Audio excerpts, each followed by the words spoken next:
Welcome to Chattanooga, Tennessee, on the banks of the Tennessee River on this June Saturday. Week 2 is underway in the Athletes Unlimited Softball League. Lorraine spoiled last night, so this is game 1 of a 3-game weekend series between the Talons and the Blaze from Jim Frost Stadium. Well, for the Blaze, Bailey Klingler hit over 500 in week 1 with 6 hits in 3 games. And for the Talons, some have called her the Barry Bonds of softball. Bree Ellis has brought her power bat from the SEC to the Talons. And with that, we welcome you into Chattanooga, along with 2-time All-American pitcher Kinsey Fowler. I'm Mark Neely. It's been another big week in the world of softball. Yeah, yesterday was officially World Softball Day, but here in Chattanooga, we are just postponing that to today. Last week, opening weekend, was just living up to the hype. I'm excited to see these teams start to settle in a little bit, but last weekend, the first and the history that we saw was so exciting. And so many great players, and the rookie players really stood out. And for the Talons, Sierra Sacco really came on strong. This was the biggest swing of the last weekend, just this one by the rookie. First home run of the AUSL. Sierra Sacco flying into home for the Talons. Was also the first run, so just check off a couple of big stats for the rookie. Yeah, there was a number, as you mentioned, first run, first home run. Did that against the Bandits. Morgan Zirkel actually had the first hit. That was for the Bandits against the Talons. And Rachel Garcia, the Volts, had the first complete game, and that came against the Blaze. Talons are the visiting team here in this weekend series. Let's take a look at their starting lineup, and you see Bree Ellis will be the DP batting in that 7th spot. Yeah, got a big round of applause coming off of a Player of the Year campaign. Fun to see her in a professional uniform. And she's going to, along with her Talons teammates, face in the circle for the Blaze, Emma Limley. Another rookie who pitched really well last weekend and opening weekend for Blaze. From Virginia Tech, All-American, and it is going to be all about the rise ball with Emma Lemley. She's just going to climb the ladder. You see the usage there, 54% out of that rise ball. She's going to get a 35% whiff rate, so she throws it a lot and gets a lot of swing and miss from that rise ball. She threw 5 strong innings Monday in a start, her first career pro start, and getting the win in Wichita. So we are set to go. First pitch on the way, and it is upstairs to Sierra Sacco. The start to the pro career for Sacco. As you saw, hit the first home run in league history. Little check swing, slow roller, barehand at third, and the throw is late to first base. All Anna Gold could do. A little excuse me swing for Sierra Sacco. When things are going right, they're going right. Yeah, Sierra Sacco is a lefty at the top of the lineup that swings away, but this is kind of a drag bunt. A little check swing. Lemley going in tight with the rise, and because of the power that Sierra has at the plate, Anna Gold was having to play back, and nothing you can really do about that.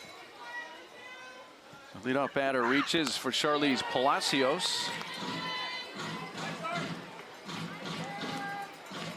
Palacios started the Athletes Unlimited season with back-to-back 2-hit games against the Bandits last week. It's up high from Limley, 2 balls and no strikes. We had a big crowd here last night, and just prior to first pitch, the skies opened up, and unfortunately, after about a 3-hour wait, it was postponed. So 2 games today. This is the first game of the series. Another nice crowd has gathered here, but this game we have actually gotten underway. A full deja vu for you and I hanging out in this press box. Yes. A 2-1 pitch.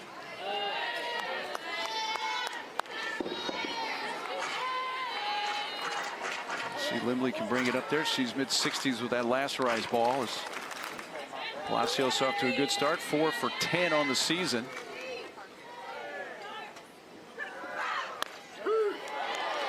That is called a strike by our plate umpire today, Chris Neighbors. She can get that strike call at the top part of that zone with that rise ball. Lee would like to take advantage of that all day. Yeah, the AUSL strike zone, a little bit bigger in height and also horizontally than the collegiate game. So it is a pitcher strike zone, but in this league, the hitters are good enough that they can handle it. And the first two have reached. A little check swing infield hit for Sacco, and now a walk to Palacios. It gives Ali Aguilar a chance to at least move the runners over in the first pitch strike.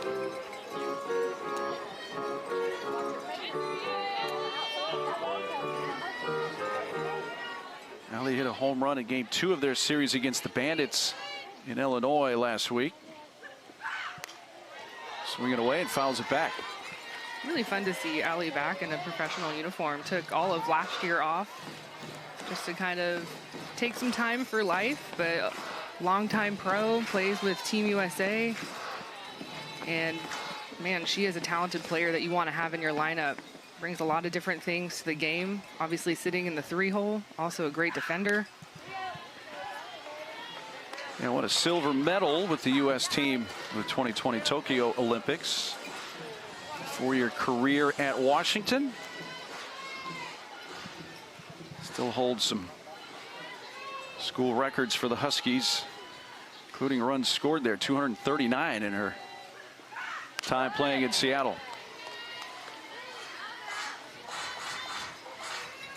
You see Lemley really working the outside part of the plate to Aguilar, the lefty. Sacco at second, trying to just feed the defense over to the left side with Anissa Urtez at short, on a gold at third. See if they can get a force out defensively. Both these teams come in with 1-2 records after the first weekend. That one win for the Blaze, Emma Lemley picked up the win Monday in Wichita. Threw 77 pitches through the 5 innings, and you and I witnessed that one, and she was very excited to get her first pro win. Yeah, pitched really well last weekend, and also through opening day in relief. So got a little touch there. You get your feet wet. You're a rookie, fresh off of college, and then also got her first pro start last weekend and delivered. 1-2 pitch to Aguilar, who's outside. Talons off to a 4-for-20 start on the year with runners in scoring position. First inning chance here for the Talons.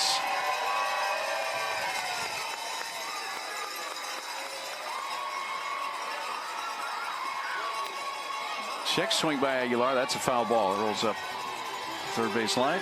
I like the idea there from Lemley and Taylor Edwards behind the plate, calling the game, working away, getting Aguilar to lean, trying to jam her in tight, long at bat here. The 8th pitch of the at bat coming to Ali Aguilar.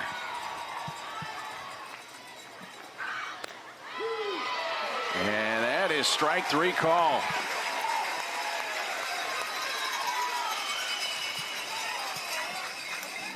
Long at bat, but well worth the wait for Lemley. First K of the game, goes right back to that inside rise ball. And as a pitcher, when you see a hitter have that uncomfortable check swing that Aguilar did that pitch prior, you're going to attack it again. And she does. Aguilar doesn't like the call, but strike 3. It looked like a really good pitch right at the belt on that inside corner to get her looking for the first out. So the cleanup hitter at the plate, Tori Vidalis. And a home run in the first game against the Bandits last week.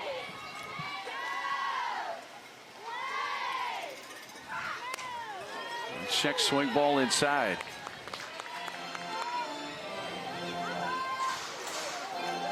So a small sample size, just 3 games played for each of these teams. Each team getting 1 win in their 3 games. Bounce to third, foul right near the bag. Had that stayed fair, that was a chance for Anna Gold to maybe get a quick inning-ending double play. Anna Gold had a couple of starts last weekend at third, played electric defense. Rookie was playing like a veteran over there at third. And has come out of Duke after a great career there. It's going to leave play. There's Tori Vidalis.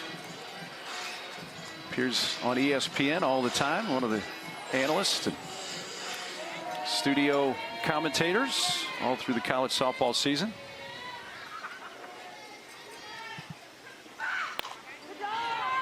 Got that one in enough, Lemley, that it's pulled foul. It's all about how Emma Lumley can set up that rise ball, throwing it on multiple planes. That ball a little bit low and in, but it is still her rise. It has upspin. For hitters, your eyeballs are going to be always up because that's where that ball is spinning. So sometimes Emma likes to sneak it down by the knees. It's a good take from Tori. Already over 20 pitches for Limley here in the first. 22. A 2-on, 1-out, and a 2-2 count on Vidalis. Tori hits it high down the left field side, fading foul, and just got over the fence. Foul. Corby Otis was there and kind of gave a look straight up like maybe I got a chance at this, but it went a little further than she expected.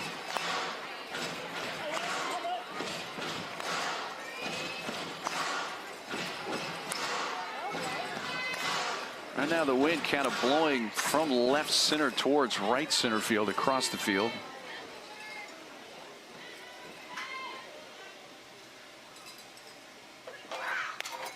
Another one fouled away and another long at bat here. We haven't seen an off-speed pitch from Emma in this at bat. You know the power that Tori has at the plate. One of the best RBI hitters, actually the best RBI hitter coming out of Texas A&M. Check swing ball in, corralled there by Taylor Edwards. So it's going to a full count between previous hitter Aguilar and Vidalis. 9 foul balls just between those two hitters. Oh, and ripped foul, and that got Howard Dobson. The head coach says, I'm all right. I'm all right. It just glazed me. Didn't even hit. Oof. If I was the third base coach with Tori Vidalis at the plate, you know where I would be standing? In the left field corner. Correct.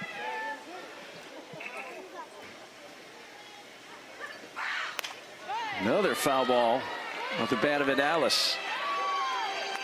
Think about the at-bat to Charlize Palacios. The second batter of the game went to full count as well. Aguilar went to 2-2.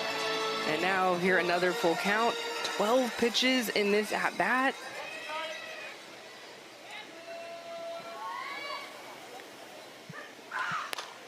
Dallas hits it on the right field side, and that drops in fair. Around third now, stopping Sacco. Ball trickles away again, and Sacco's going to come to the plate and score. So Vidalis, the 12th pitch, just guided it down the right field side, and it landed fair by a few feet. After Sacco had initially stopped, the ball got away, and she comes in to score the first run. Well, the RBI queen doing RBI things. Tori Vidalis wins the at-bat. Thought for a second that Klingler was going to have a catch on this, and then here the throw coming home. Emma Lemley stayed in the pitching circle, did not back up home, and so this ball gets by Taylor Edwards. There is no one there, and a run scores. Now Hannah Flippin's turn. Still only 1 out in the inning.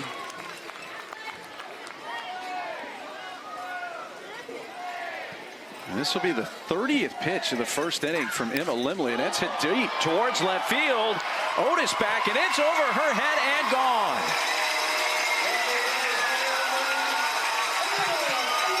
And a Flippin hits her first of the year. It is a 3-run shot, and it's now been a 4-run first for the Talons. To me, this is all just set up by the teammates in front of Hannah Flippin showing so many pitches to Emma Lemley. I mean, Hannah Flippin is a total veteran, one of the best to do it. So she's seeing all this information. They're talking about it in the dugout. She's able to get on time and know that, hey, first at bat, first pitch, I'm going to look for something up in the zone, pick a side of the plate, and go. It was just all over this inside rise ball. Big swing for the Talons. A 3-run shot for Hannah Flippin. Caroline Jacobson Still with only one out here in the inning.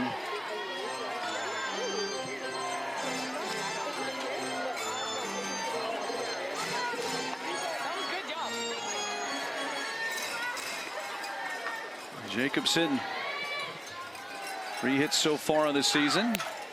And a soft liner, takes one bounce and fielded cleanly there by Leach, who makes the throw to first to get out number 2.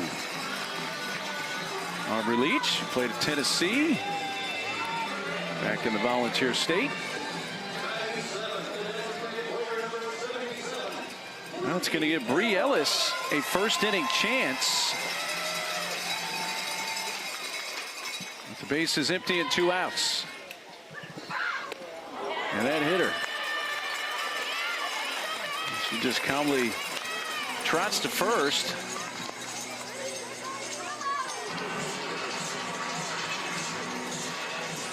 Rise ball low and in, knowing the power that Ellis has going in on the hands. Ouch.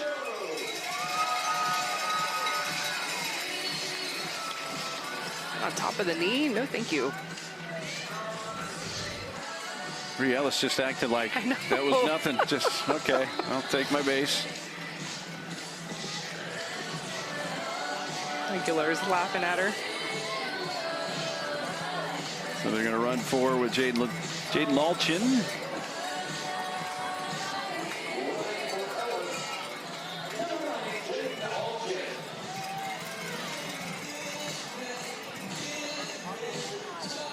And here is Sidney Romero.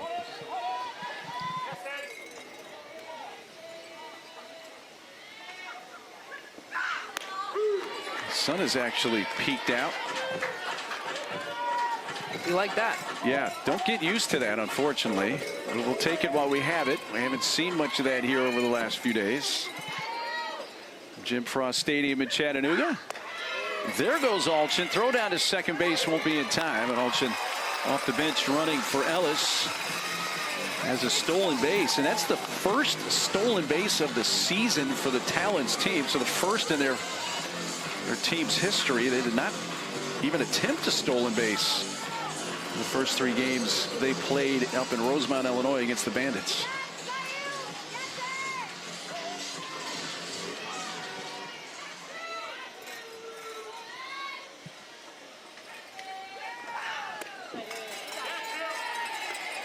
Well, as efficient as Emma Limley was in her start Monday in Wichita when she threw only 77 pitches in 5 innings, she's closing in on 40 pitches here in the first, Kenzie. Yeah, I mean, it's a pitcher that has a very dominant pitch in a rise ball, will also use her curve to both sides of the plate, but just really doesn't show hitters anything off speed very often. And to me, at this level, you really have to have something that you can show. And that strikeout will end the inning, but a long frame for Limley, nearly 40 pitches. And Flippin really had the big hit of the inning with a 3-run home run. Hannah Flippin out of the ballpark, 3-run home run. Her teammate setting her up, a couple of people on base, takes one swing. One big inning here for the Talons. We were waiting yesterday. Big start today, worth the wait. 4 runs in the first.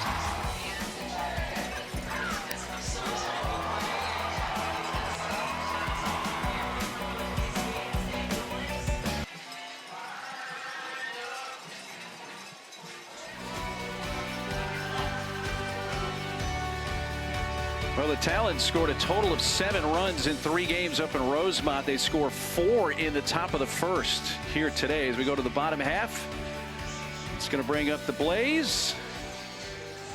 We take a look at the lineup for Lisa Gohler's team, and batting in the 3 spot, Bailey Klingler, the Washington alum. Very big opening series with 6 hits. It was the best weekend, or the best hitter last weekend for Blaze, and one of the best overall out of the 4 teams. Was just dynamic. And Megan Faremo out of UCLA in the circle for the Talons. How about a debut here? This is the #1 overall pick in the draft for the Talons. 2-time Pac-12 Pitcher of the Year. Just finished competing in the Japan League, so finish one league, come over and get the start in another. This is one of the best pitchers in the AUSL right here. Former Tennessee Lady Vol. Aubrey Leach leads off bottom of the first for the Blaze. Was held hitless the first couple of games they played against the Volts, but had a 2-hit game last time out on Monday in Wichita.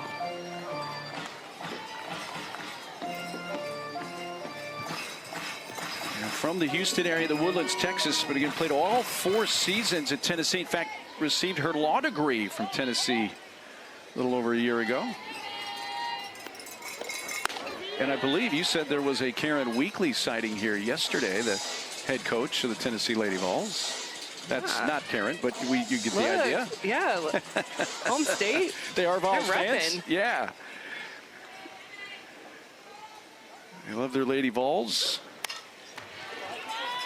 We also gathered from the crowd reaction in the second game here later today, Montana Fouts is going to pitch. Whenever Montana's name has been mentioned, there is a very obvious reaction from the fans, who are obviously some Bama fans around here as well. Or at least Montana Fouts fans. There you go. That's hit towards short. That's out of reach of Flip, and is going to bounce all the way to the fence. And Leach has her first extra base hit of the season, a leadoff double for the Blaze. You might have an offensive game here. I mean, it's very fitting because in the rain delay yesterday, both of these teams, I think, just hit for hours and hours in the indoor practice facility here, and they are ready to hit. Swings are getting off. Aubrey Leach, quick double. Megan Framo just working the outside part of the plate, and Leach says, I see your outside part of the plate, and I'm going to take it to left center. Yeah, we just sat around twiddling our thumbs for 3 hours hoping the rain would stop. They actually were constructive with their downtime and went to the cages.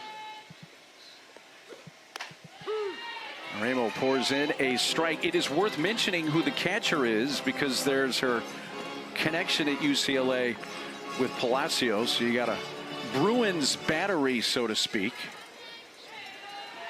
Palacios doing the catching for Ramo. Somewhere Coach Inouye Perez is smiling. Well, and here, Lisa Fernandez, one of the coaches. Yep. But they're both smiling, regardless. Yes. Except Lisa's here in person smiling as the GM of the Talons.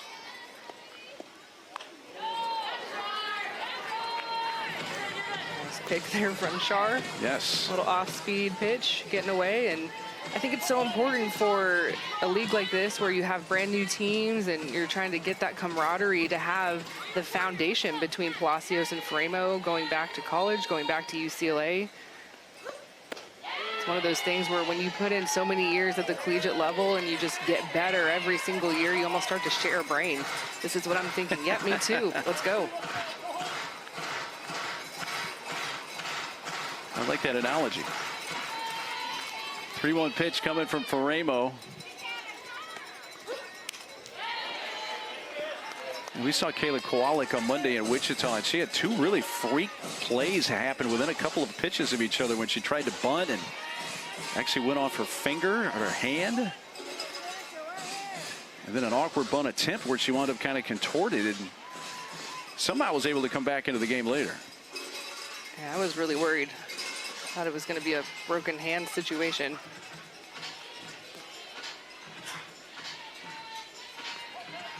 Blaze as a team 5 for 27 with runners in scoring position on the year.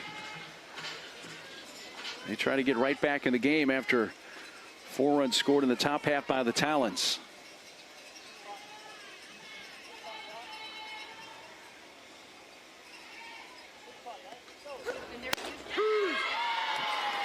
And that is strike 3 taken by Kowalik for the first out. Megan Framo shook to get to that backdoor curve. Charlize Palacios is the one calling the pitches, but as a pitcher in the circle, it is ultimately your pitch, your decision. See the pitch com there on her right knee.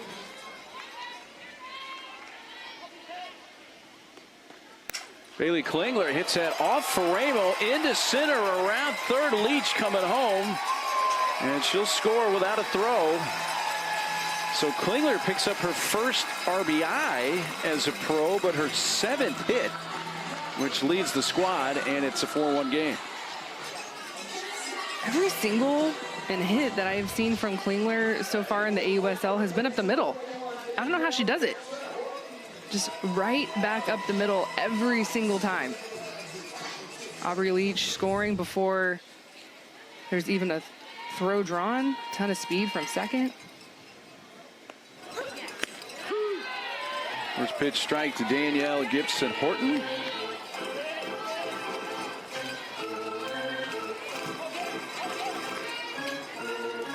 Two for 8 so far this year. A couple of runs batted in.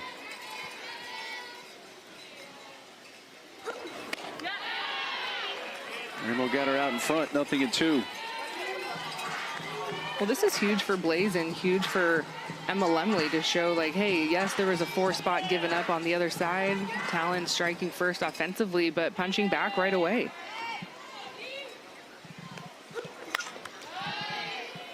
And to go up after it with 2 strikes to foul that away. What a career for Megan Faremo.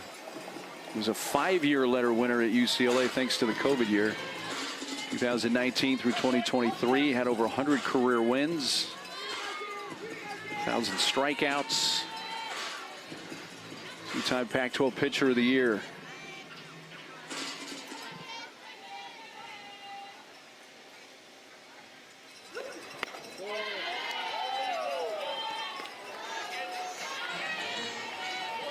Really working arm side, whether that be away to the lefties or inside to the righties. A heavy dose of that backdoor curve, trying to start it on the outside part of the plate and then break it in around the river.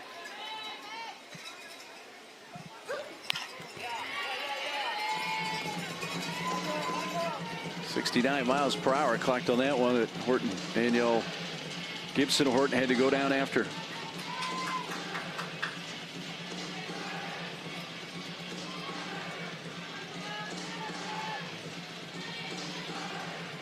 Four seasons at Arkansas for Gibson Horton.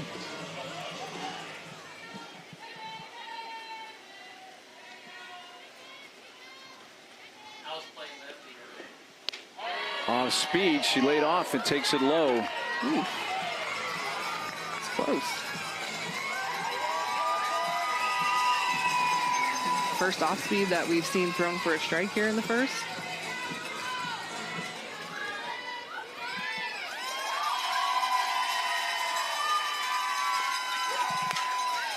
Danielle hits another one down the left field side, foul. Let's enjoy the sun while we have it in Chattanooga.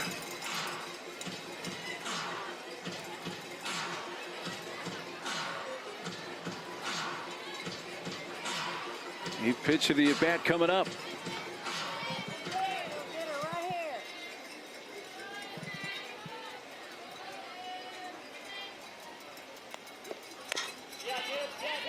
Continuing to battle Danielle Gibson Horton and Megan Faremo. Yeah, these at-bats are long on both sides. We saw it for the Talons. Had 3 counts that were full.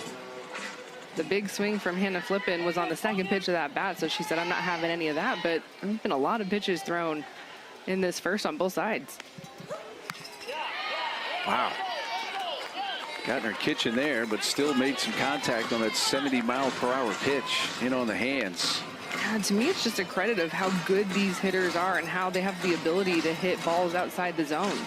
So many of these hitters are bad ball hitters, very comfortable in 2-strike situations, very comfortable getting to those foul balls, kind of wasting some pitches until they get something that they're looking for or something that they can handle.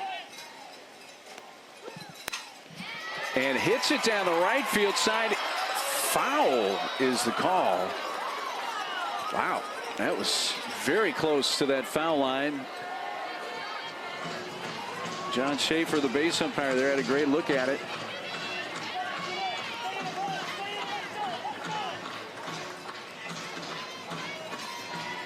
Couldn't quite keep it fair, but the battle will continue between Danielle Gibson-Horton and Megan Faremo.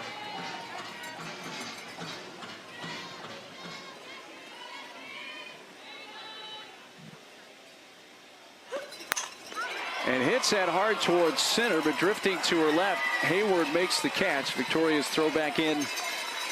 Another long double-digit pitch plate appearance. This one for Danielle Gibson-Horton. But it's out number 2. She relays some information to Otis coming up. And Danielle Gibson was up there long enough to actually pick up quite a bit. This is the entire arsenal, actually.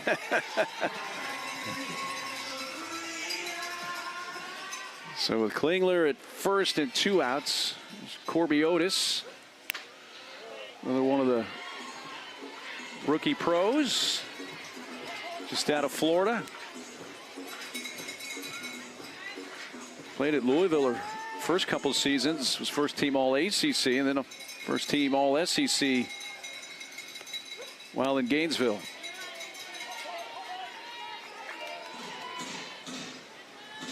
Corby, by the way, graduated cum laude from Florida in May, just last month. See what she gets on 2-0. Whacks that towards left center field. Hayward on the run again, and that hits the very top of the wall.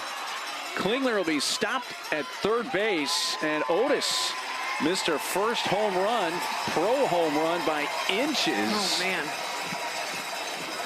I don't even know how this stayed in the park. I was thinking exactly that. How did this not result in a home run? Off-speed pitch, 2-0 count rather, and you could see where her legs were completely gone, but her hands stayed back, and so much power on this changeup off the top of the fence. Wow. Big Hayward running it down out there in center field. Oh, that's a great look. That was a terrific look from the crew, and you see that if that ball's a literal inch higher, I don't see how it stays in the ballpark.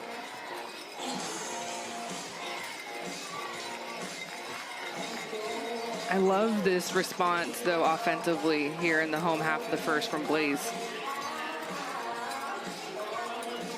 Visit by head coach Howard Dobson.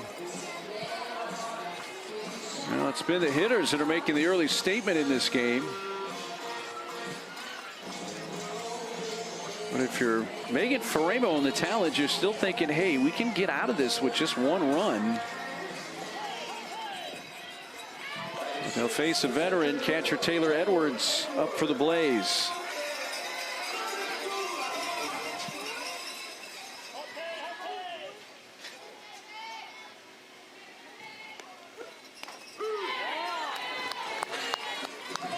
First pitch strike to Edwards.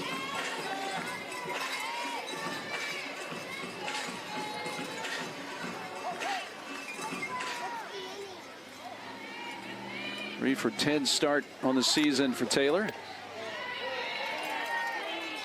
Ramo couldn't get her to chase it off the plate.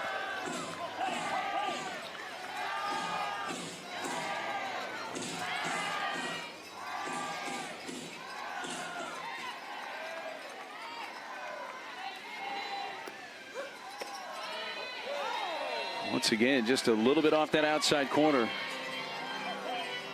Yeah, there's been a couple of pitches where I'm thinking strike all day up here, but maybe just a little bit tight here in the first, tight zone.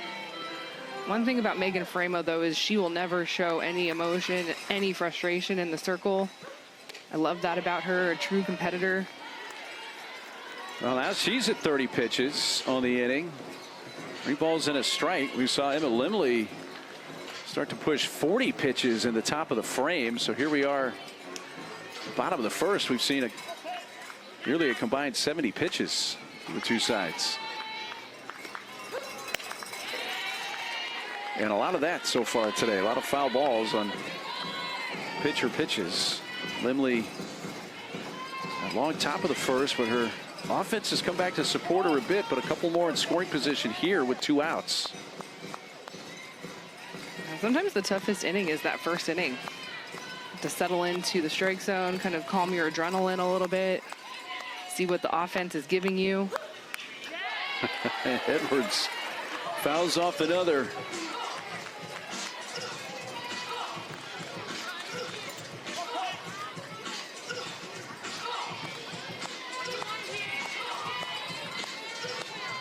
Another long plate appearance. This one's 7th pitch of the at-bat coming from Faremo to Taylor Edwards.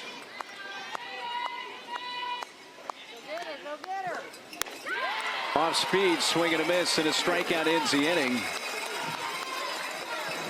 And the Blaze settle for one.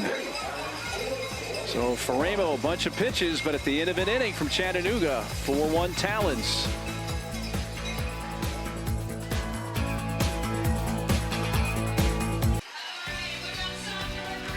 The Athletes Unlimited Softball League is fueled by Gatorade.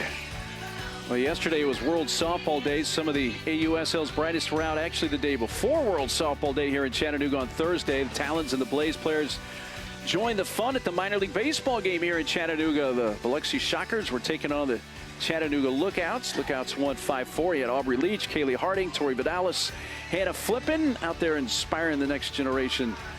One smile at a time at AT&T Field here in Chattanooga. AA Southern League teams. And we have a change in the circle for the Blaze. Brooke McCubbin, another rookie for Blaze, coming in on relief for Emma Lemley.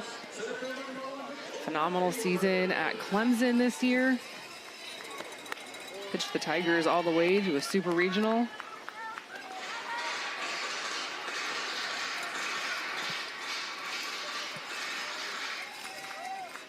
Talons, Victoria Hayward leading off the top of the second. 4-1 Talons lead. The big hit, a flipping 3-run homer in the first for the Talons. It's a 9-1 and 2 hitters.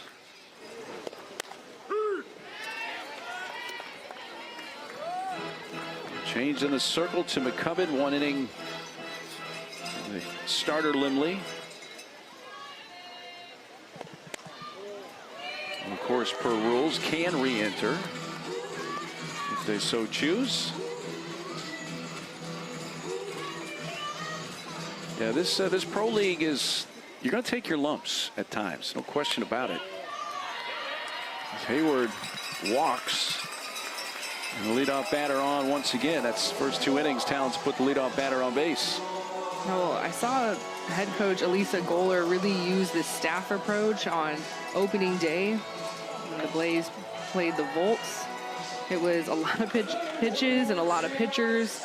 Everyone had their spots. You could tell it was a plan, and they stuck with the plan. So kind of similar approach so far here with just 1 inning of work for Lemley. McCubbin comes in. Blaze is still missing a couple of key arms that are playing in the Japan League and right now are inactive. So it is kind of an all-hands-on-deck approach with McCubbin. We'll see Troutwine, Valdespino, of course, Kaylani Ricketts.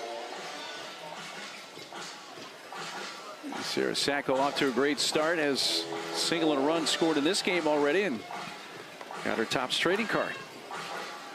She hit the first home run in USL history. That's commemorated on that Topps card. They had Hayward in motion there, bunted foul by Sacco.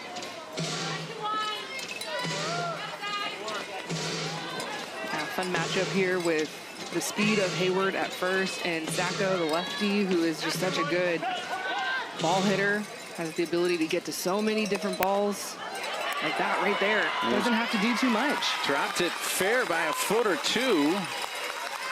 And already has her second hit of the game. And the first 2 are on for the Talons in the second, just like they did an inning ago. Yeah, I know we were talking about her home run last weekend, but to me, this is what makes her so good. Player that does not strike out a lot, just sees the ball on the outside part of the plate, a little bit in front, but keeps her hands back. Couple runners on for Palacios. They come in tight at the infield corners, and Palacios not showing bunt, takes a strike from McCubbin. One thing about Brooke McCubbin is she's going to continue to change speeds a lot. Has 3 different speeds that she'll throw. There's the bunt attempt. And it's foul. I don't know if I've ever seen Shar attempt a bunt in a game. Couldn't be honest. That might be what she's saying right now. It's just not usually what I do. It's soft towards third. It's going to take a good play, and it's made by Anna Gold. But Palacios does her job with a productive out, advancing Hayward and Sacco 60 feet. Runners are at second and third with one out. Yeah, not a traditional bunt, but this is a swinging bunt, so does the job. Just rolls over that curve from McCubbin. We've seen Anna Gold. Correct me if I'm wrong. It's starting to blend together, didn't it? When we were in Wichita Monday night, she made a great catch over by the dugout up top. Yep, I'm telling you, she has been lights out defensively at third.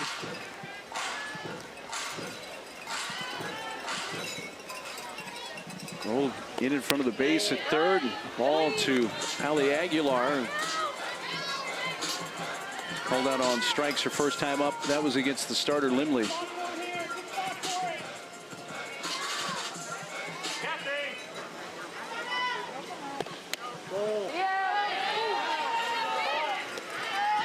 Missed just a little bit in from McCubbin.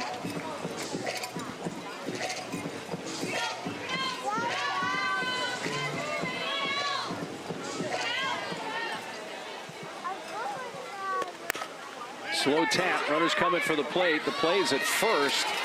Aubrey Leach throws out Aguilar, but Aguilar picks up her second RBI of the young season. And it brings in Hayward. Makes it a 5-1 game. Yeah, just a small thing, but in my scorebook, you look at the leadoff walk to the 9 hole and Vic Hayward coming around to score.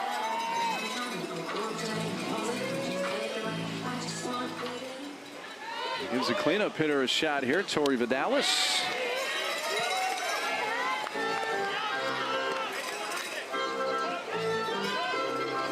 Tori with a base hit to right field, an inning ago. Would then score on the Hannah Flippin 3-run home run. A big offensive start for the Talons. I mentioned in their 3 games in Rosemount against the Bandits, they scored a total of 7 runs, and 6 of those came in their 1 win. That's hit to third. Nice scoop there by Gold, and Anna able to get Vidalis to retire the side, but not before the Talons add on again. As Aguilar drove in Hayward, and it's 5-1 Talons after an inning and a half.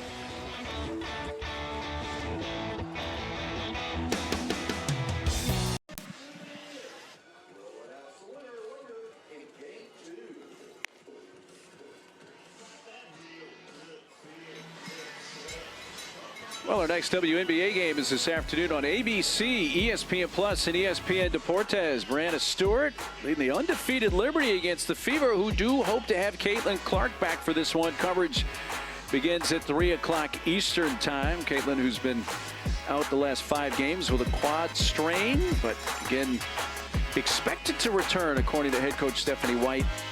Both Clark and Sophie Cunningham participated in the practice yesterday. Barring any setback, should be suiting up today in Indy. Lots of great pro women's sports. Another one going on right here in Chattanooga. Glad to have you along with Arizona Athletics Hall of Famer Kinsey Fowler around Mark Neely. 5-1 Talons, Blaze bat, home half of the second. First pitch swinging. Isa Urtez fouls it away.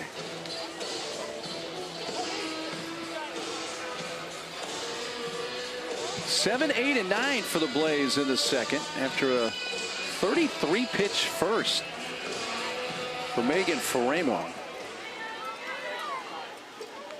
Blaze scored 1 but stranded 2 in scoring position.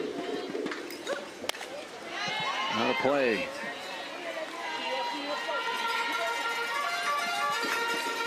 Megan Faremo and the Talons very fortunate they were able to get out of that. We're in the heart of the Blaze lineup. We saw the big spot that the Talons put up offensively. I just feel like this is one of those games with You can see everyone's really getting their swings off and hunting bad pitches, hunting the good pitches. Like, everyone's just in offensive mode. And so it's going to be one of those games where whoever can limit those big innings is going to be the team that wins. And the Talons had one of those to get the game started, a 4-run first. 69 miles per hour, but out of the zone away to Urtez. Flippin's 3-run home run kept off that 4-run first for the Talons.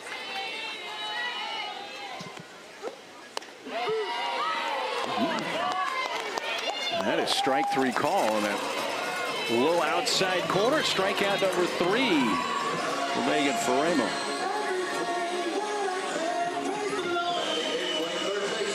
Starting to see Faremo use that changeup a little bit more.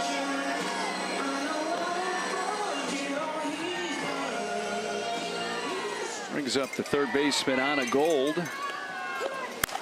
Anna jumping on the first pitch and a high pop-up on the infield. Under that, the second baseman, Ali Aguilar. And 2 quick outs now here in the Blaze second.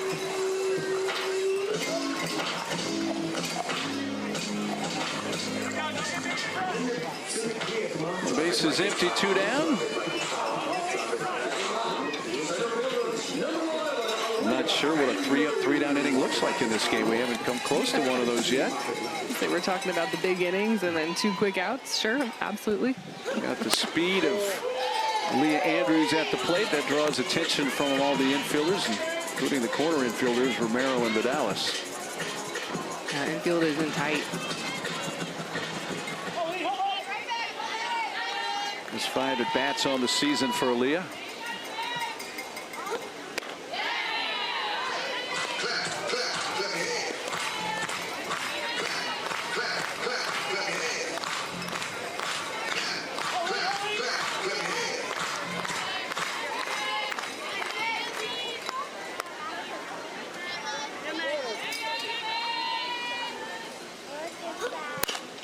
Andrews towards short, tough play, throw to first, won't be in time. Well, Flippin did everything she could, but Andrews put it just in the right spot between third and short there. Flippin made it close. It really shouldn't even been that close. Yeah, even though the infield for the Talons was in tight, knowing how fast Andrews is and down the line, just a little tap and go. So much speed, great stride. It's a great play, good pick at first from Tori Vidalis, but this is just what Aaliyah Andrews does. Sees the defense, sees what they're giving her, and finds holes. Yeah, that was a great pick by Vidalis, and kept the foot on the base. Had that been, shall we say, an average base runner, they probably had a chance to get her out. But not the speed of Andrews, who's on with 2 outs, and it flips the lineup back to the top for Aubrey Leach. You jinxed it with the 1-2-3. I'm gonna just. Are you going to call an announcer jinx that early? Yeah. Are you? Just making a statement, but I'll take the heat on that one. Leah Andrews, I'm sure, is not disappointed that I mentioned that. No, or Blaze fans.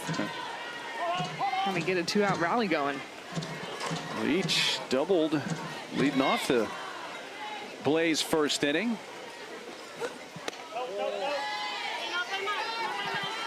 Suddenly, Faremo finds herself behind in the count. 3 balls, no strikes.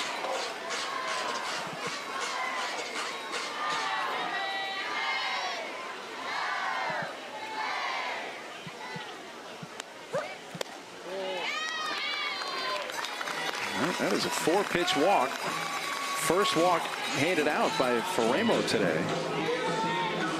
So after quickly getting the first 2 in the inning, an infield hit for Andrews and a 4-pitch walk to Leach.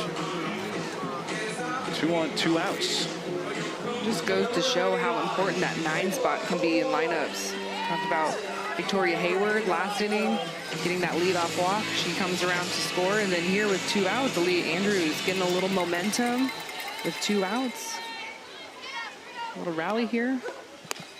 Well, all it takes is strike. You know, we saw that evolution in college softball for years. You know, for a long time, it was you just kind of put your worst hitter ninth. Then it flipped to where it was really just having like a second leadoff hitter and a good player hitting ninth. Yeah, you definitely want to think about it strategically. Who is going to set the table? Hard shot, scoots past Romero, But quickly, Sacco up with that in left field.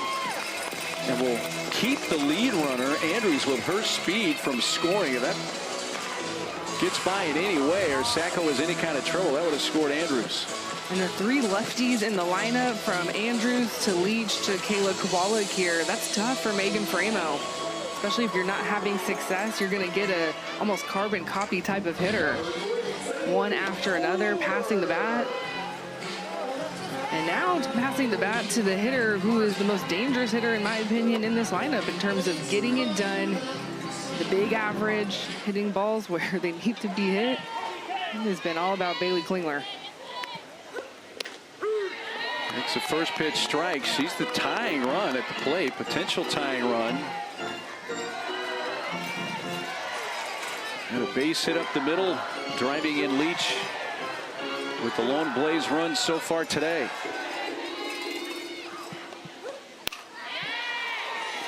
Nothing at 2. Blaze so far on this young season, 0 for 3 as a team with the bases loaded.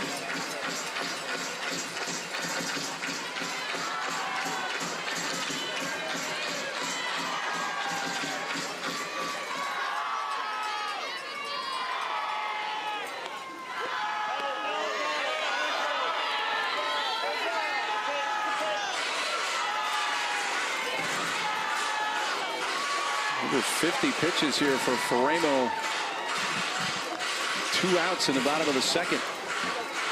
Got the first 2. The next 3 have reached.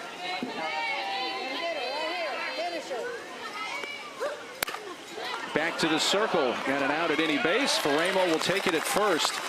Well, they've had Framo on the ropes a few times, but in 2 innings, the Blaze, they leave the bases loaded here, and they have stranded 5 through 2.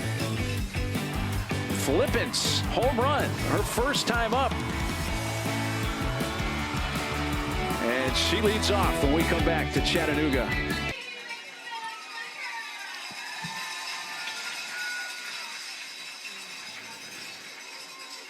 This game heading to the top of the third. Talons lead 5-1. They got 3 of those on one swing from Hannah Flippin in the first inning. Her first home run of the season. She is going to lead off here in the top of the third.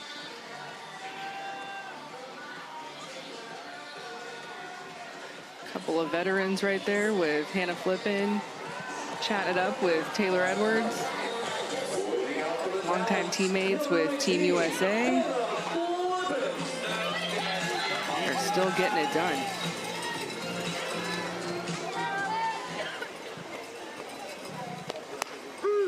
First pitch is a strike from Brooke McCubbin, who's now into her second inning of relief work. To the starter, Limley, with the first inning.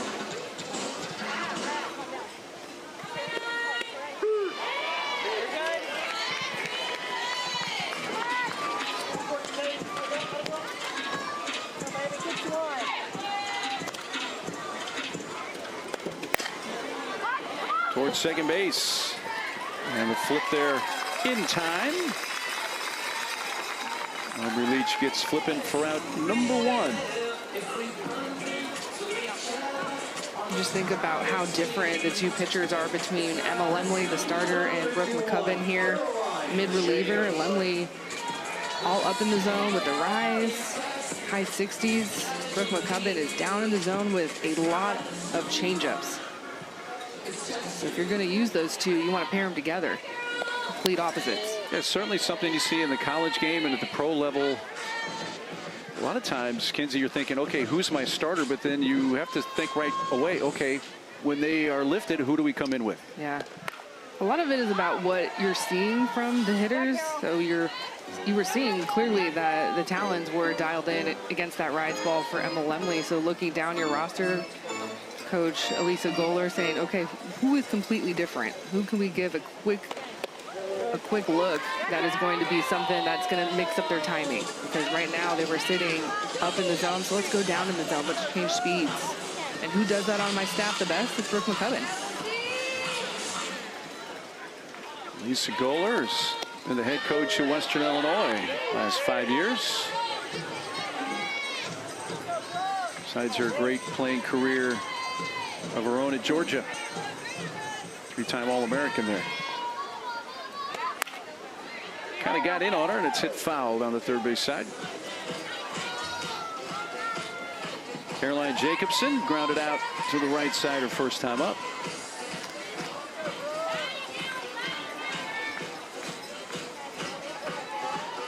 Jacobson, who played at Clemson and Duke. She takes all four. I was just thinking about how many of these veteran hitters have not seen or faced Brooke McCubbin, don't really know a lot about her. You can watch on film, but it's, you know, nothing until you get in the box. But someone like Caroline Jacobson has had a lot of bats against Brooke McCubbin, former teammates. So you're going to have those inner squads months on end. Let's hit back up the middle and into center field, jumping on the first pitch.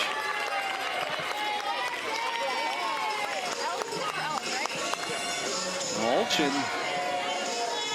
who came in to run for Ellis, stayed in, and he gets the at-bat and jumps on that first pitch. And that's going to bring out the aforementioned Elisa Gold.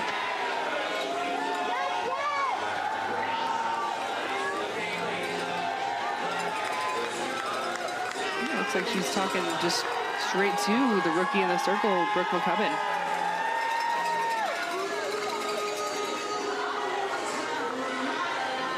McCubbin got flipping on a ground ball to begin the inning. Jacobson walked, and Alchin with a base hit. So Sydney Romero coming up.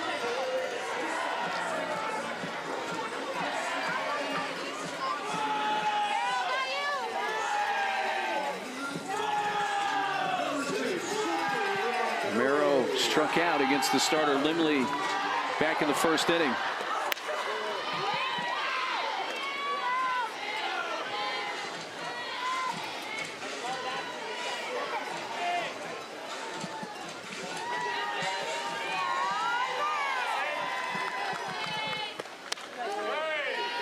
Missed inside.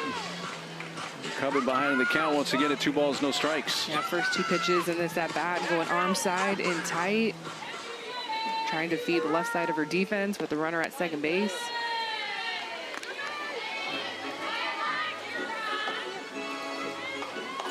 Well, McCubbin walked Hayward, the first batter she faced in the game. Hayward came in to score, and she walked Jacobson. The 3-0 pitch catches the high part of the zone.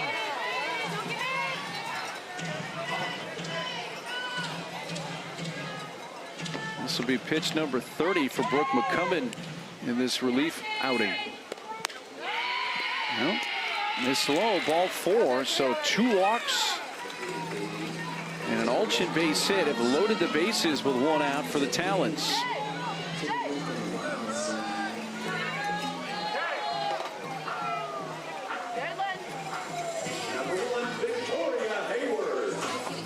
The 9th spot in the order is up.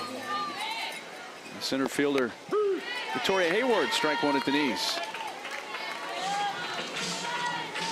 Victoria Hayward, one of those triple threat hitters, has the ability to drag bunt, slap, or power up and swing away. Here with the bases loaded, looking to swing away.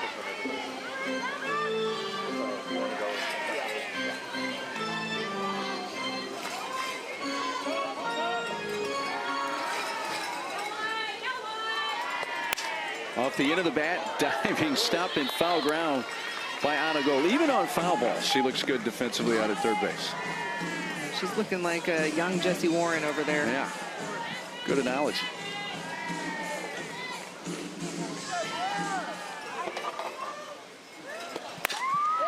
Slow roller, got an out at the plate. Gold takes the force there. So 5-2 on the force out of Jacobson, and now the bases are loaded with 2 outs.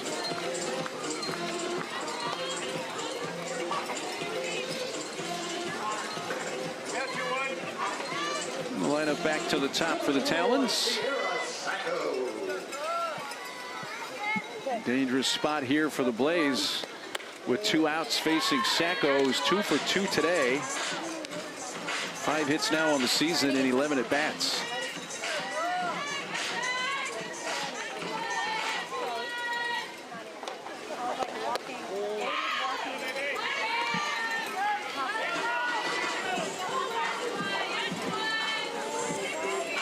McCubbin has just made it a little bit tough on herself this inning, falling behind in almost every count, having to work backwards, climb back into counts.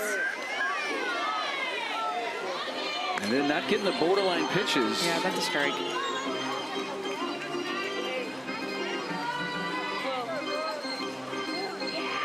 So it's 3 balls, no strikes. And that's ball 4 to force center run. So second walk of the inning.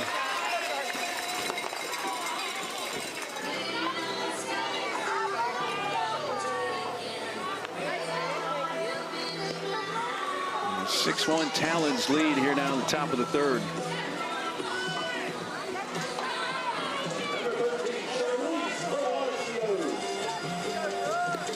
Now they're loaded for Palacios, who walked and scored in the first and grounded out to the left side in the second inning.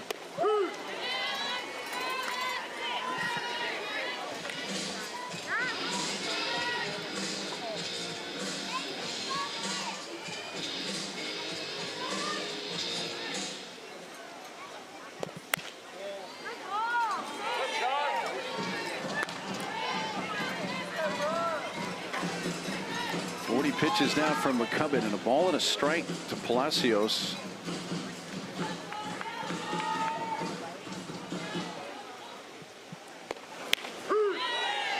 Was off speed and taken for a strike.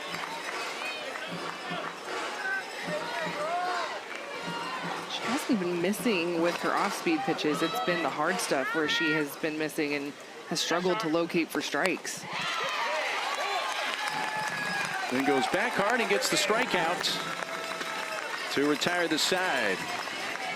Talons do add on 4, 5, and 6 coming up. And when we come back, we're going to get a chance to mic up Hannah Flippin. Stick around.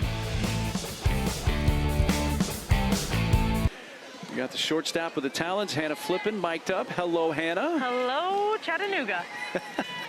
And hello, world. Yeah. Right, this stadium is awesome. Frost Stadium. Never been to Chattanooga, and the people are showing up for us. So fun. They are indeed. Appreciate you miking up for this inning. We are. How's the AstroTurf, number one? The sun's kind of peeked out every once in a while. Yeah, AstroTurf. I love playing on it because we get some pretty true hops. After the rain, it hops a little faster. But yeah, we level 1 pitch, 1 out. You know, you can do play-by-play too. I love that. Perfect tops on this AstroTurf. And I want to ask about your home run. How did that feel? One big swing. So good, so good. I'm going to put my scouting report out there. I like the pitch up in the zone, and so I was excited to see Lemley starting this game. Shout out Cody Thompson at Utah for throwing me a million rise balls. I feel like he is one of the big reasons why I love the ball up in the zone and why I hit it so well. So shout out Coach T. That is a confident queen out there saying, hey, throw it to me. This is what I'm looking for, right? Yeah, I mean, why not? At this point, exactly. Like, we got all the data now, like the Synergy, the 643, which is so awesome. We're so lucky that we finally get to tap into all that data. And so if you don't already know, then you're not doing your homework. Yeah, it's fair to say there are no secrets really hardly anymore, are there? Very few. Yeah. I mean, now that we have these team dynamics, there's like some secret team culture things that not everybody wants to spill, because that gives you the it factor. Like if you can gel and do it together as a team, whoever does it the fastest is going to be the most successful, because at the end of the day, like being a team is how you win these games. And so those are the secrets that we keep. The softball stuff, we all play softball at a very high level, so there's not very many secrets there, but how do you come together as a team? What are you doing to create the camaraderie? I think we'll keep those in our pocket. Is there anything that you can let us in on? Well, I will say, I think that the rain delay yesterday was a good win for the Talons, and just like being trapped in a little room together and like, what are you made of? Who are you gonna hang out with? Who are you gonna laugh with? And so I think that was a big win for our team, actually. It was sitting in that room, playing some games, laughing with each other, just hanging out. And so even though we didn't play an actual softball game, the Talons were up 1-0. Okay, mentally 1-0, I got it. Yeah. Ball, ball, ball, ball, ball. Can you do the play-by-play with you making the put-out? Absolutely. Yeah. She goes back right by second base and she makes the grab. And we got 2 outs. The crowd goes wild. Exactly. That was awesome. Yeah. Well, we have 2 outs here, but quickly, Hannah, I want to ask you, you've played with a lot of players, even one maybe to your right for, a long time. You and Sid, I know, go back to when you were super young, but tell the rest of us who else you've played with. Oh, man. So I played with Sid, obviously, when we were real little, and even in the travel ball Batbusters organization with Sid. I actually with Charlize's little sister, or older sister, Sashelle, since we were 8 years old. Charlize would come to me in Sasha's practice. My mom would throw her BP, and she still talks about it to this day. She's like, man, Mama Lou would sauce me up on that inner half, and she was just like a little nugget running around with some 12-year-olds at that point. So I played with her, played travel ball with Amanda Lorenz. Man, I mean, Taylor Edwards was an alternate on the Olympic team with me, so I'm not sure there's many, obviously the rookies now, but there's not many veterans that I haven't played with at this point. Good try, Sid.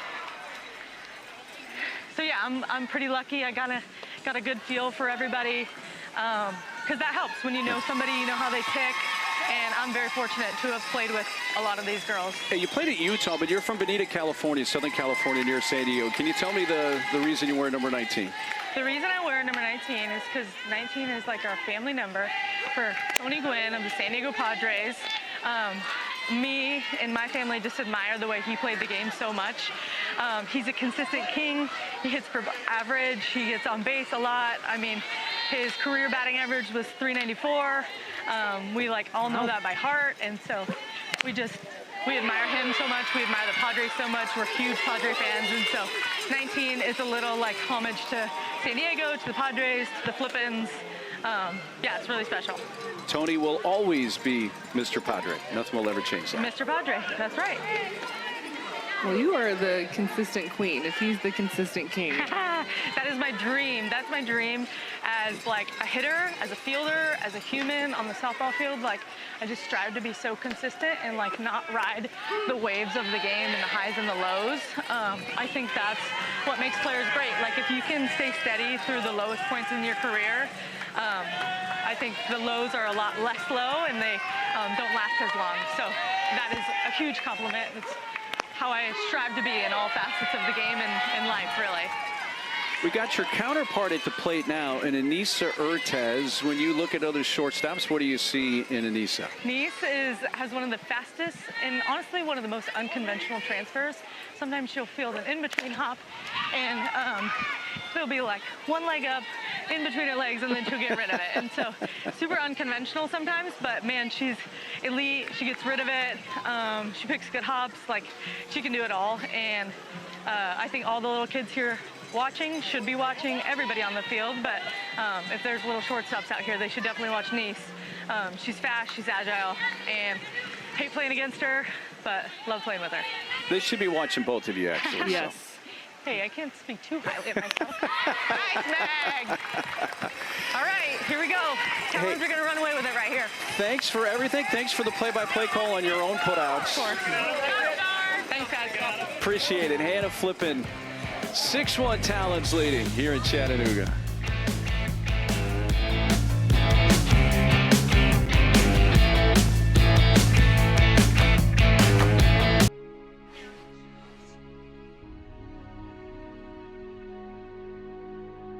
With a moment to remember a true pioneer in American sports, Betsy Jochum, the last living original member of the All-American Girls Professional Baseball League.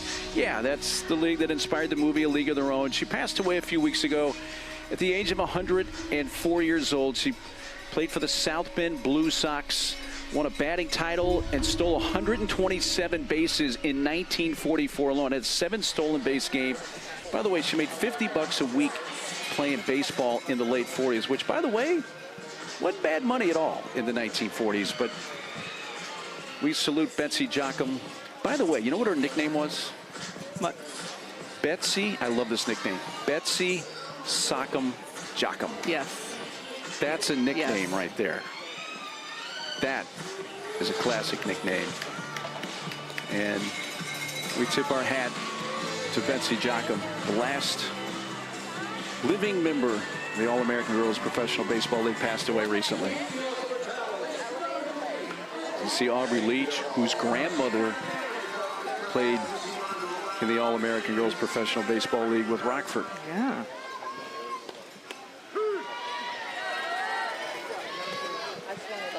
We're into the top of the 4th inning. There is Aubrey's grandmother, Wilma Ann Williams Leach. Played for the Peaches. Love the pigtails. Ball's hit well to right field and off the top of the fence. Well played there.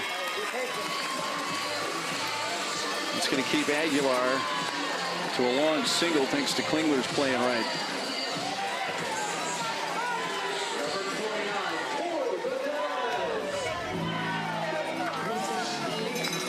See the leg kick there from Ali Aguilar, so comes down with a ton of momentum, sitting on something in, turns on it.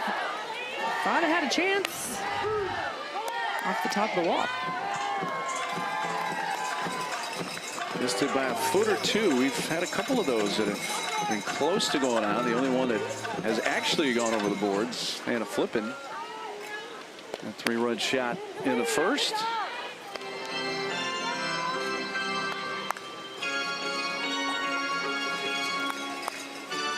Well, Talons scored in every inning. 4 in the first, 1 in the second, 1 in the third. Leadoff batter on here in the 4th. Runner goes as Vidalis fouls it.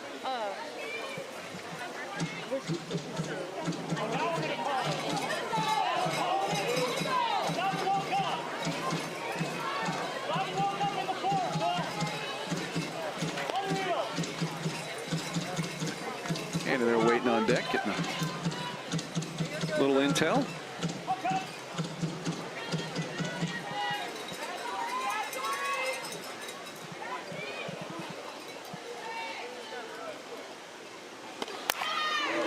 Another foul ball into that screen above the dugout with Aguilar on the move. You are not going to beat Tori Vidalis inside, but what you can do is maybe sneak out a couple of strikes with foul balls. Has tremendous bat speed. There's no pitch inside that she can't get to. See McCubbin shaking off a couple of pitches, going to something she wants. Off speed, line to goal, throw back to first, but Aguilar gets back. A rocket right to Anna Gold. He's had another busy day at the hot corner. Goes to the off-speed curve. Tori's out in front, but still so much power. You can see where Anna Gold was playing, just a couple of steps to the left to third. Going for the double play, but hot hands, hot corner. So here's Hannah Flippin, who herself gave us her own scouting report, and I assume she's not going to see a rise ball here. Or if she does. I loved that. I love that so much. It's one of those things where it's like, you know what I like, and I know what you're throwing, and let's compete. I like the high ones. Ooh. Switching off there with the 2-0 pitch, looking to bunt.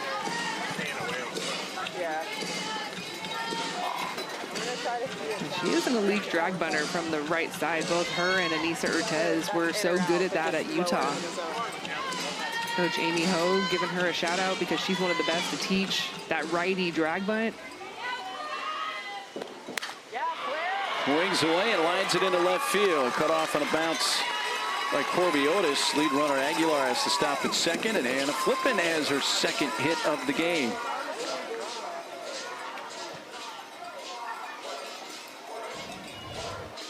I wonder what she would be saying about this play-by-play here. We heard her play-by-play defensively.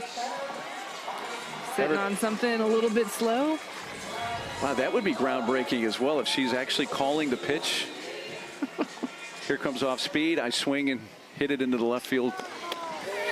If anyone can do it, it's Hannah. Yeah. She can do it all. All right, we got some goals. Still early in the season.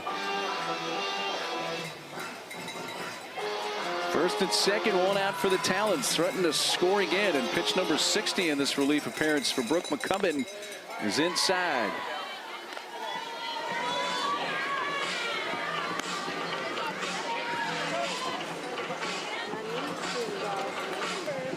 Jacobson is grounded out and walked.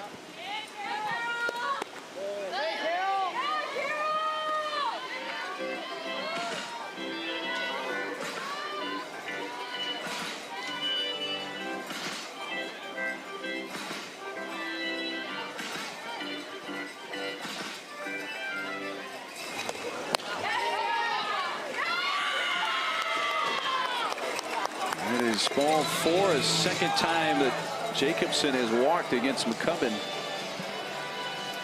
And here are the Talons with the bases loaded again, Kinsey Fowler. This has been a pretty frequent occurrence today. And Brooke McCubbin was able to get out of it. Last inning, only giving up 1 run. Damage could have been a lot worse. And so you have the bases loaded, and you have Bree Ellis in the dugout, who did start this game, but Jalen Alchin came in to run. Coach Dobson kept her in the lineup. Alchin had that single in the last inning, but here, bases loaded, this is a situation for one Bree Ellis.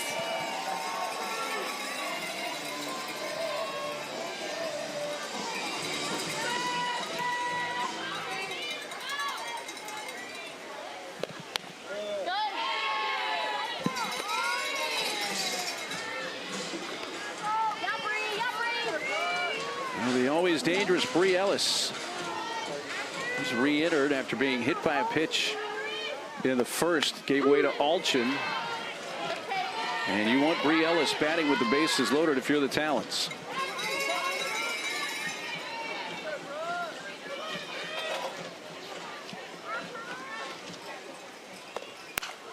Lines it into left field for a base hit. That's going to score at least one. Here comes the second runner flipping for the plate. She is in. Bree Ellis with a 2-run single. And the Talons keep pouring it on. They have scored in every inning in this game and lead 8-1. They have had hits in every inning. Had runners left in scoring position. It has just been a very offensive game for the Talons. Bree Ellis sits on something off speed. And how about Hannah Flippin scoring all the way from second base? The relay from Blaze was just a little bit offline. Didn't even draw a full throw home. Sydney Romero's at the plate with 2 on and 1 out. A hot smash on the ground, foul wide of third.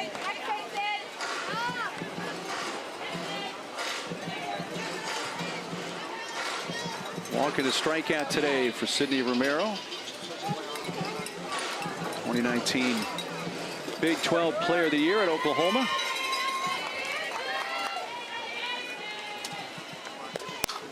Floater out to right, but Klingler's there. Backs up, makes the catch. Tagging, the lead runner is going to take the 60 feet. That's Jacobson.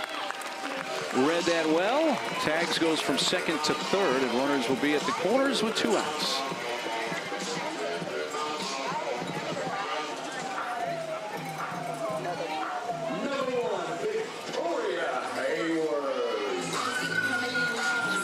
Victoria Hayward.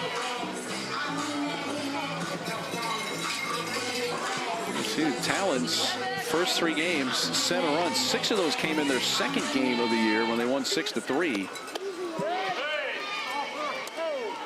They have put together quite the offense today. No question, their best offensive production even after that 6-3 win they had in game 2 in Rosemont. Up the middle and into center field. That brings in Jacobson with the 3rd run of the inning and an RBI for Hayward, her first of the season, to make it 9-1. Yeah, this is a really important weekend for both of these teams. Of course, they both won a game last weekend but lost the series, and so you're coming out game 1. Of course, you want to set the tone for the weekend. We had the rain delay yesterday, so a long wait. So both these teams trying to get on the right side of things this weekend. Top of the order, Sierra Sacco. Been on base all 3 times up. Singled her first 2 times up. Walked with the bases loaded last time.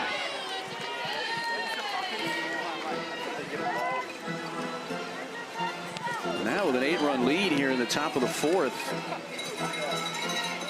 You got a Talons team who in their last game in Rosemont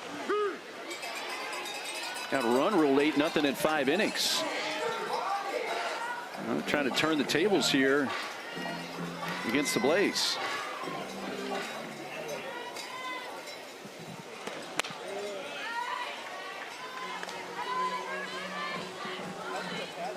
Three balls and a strike.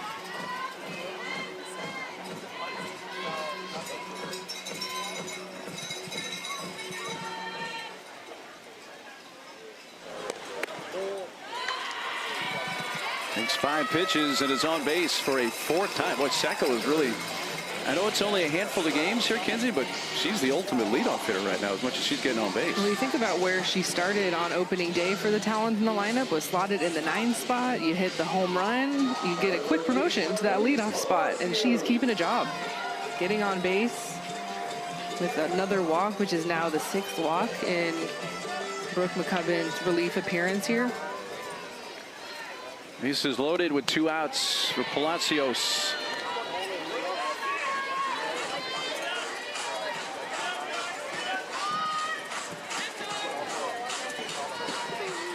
Not quite 3 innings of relief here for McCubbin.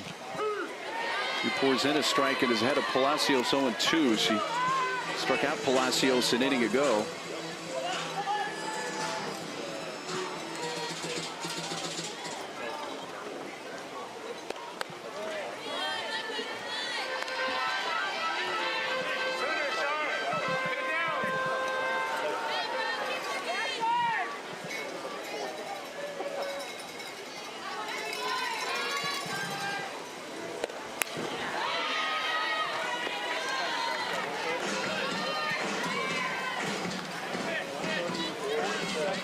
Almost 80 pitches now for Brooke McCubbin. After the starter Limley went 1 inning and threw almost 40. Palacios, bouncy ball, diving attempt, but it gets through and into center field, and that's going to bring in 2 more.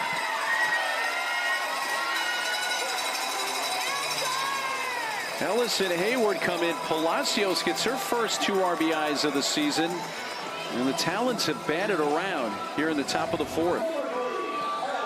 2 strike swinging here for Charlize. Brooke McCubbin started that at bat down or up 0-2. So Palacios was in the hole, but is just able to fight on something at her hands. Fought off the off speeds. Forces Brooke McCubbin to go to something hard, and she's all over it. And now the Talons in that run rule control. It's the 8 after 5. Here we are in the top of the 4th, so still some ball to play, but in cruise control here offensively.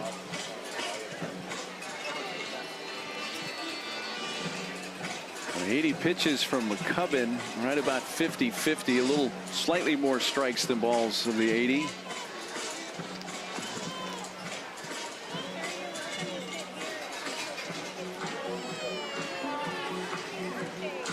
Blaze trying to figure something out. As the Talons scored in every inning. In fact, this is their second 4+ run inning in the game. They have a 10-run lead. 5 base hits here in the 4th. 2 walks. They've scored 5 times. Aguilar led off the inning. You may recall with a base hit to right. She bats again here. She's officially ruining my scorebook.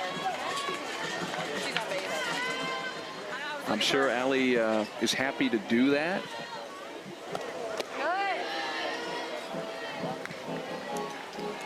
It is, by the way, there is a quick remedy. You just have to mark out all the inning numbers, which you're doing now, yeah. I'm doing it now. Okay. Easily overcome.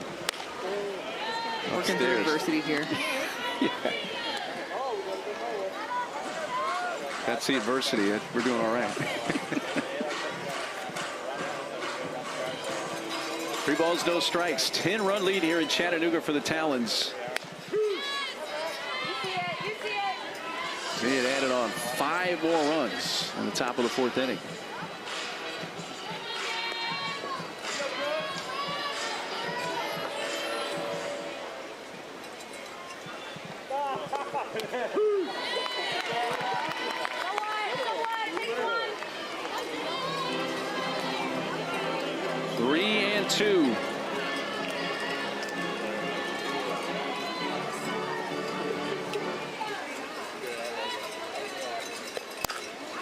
And another base hit. This into center field. Around third, headed for the plate.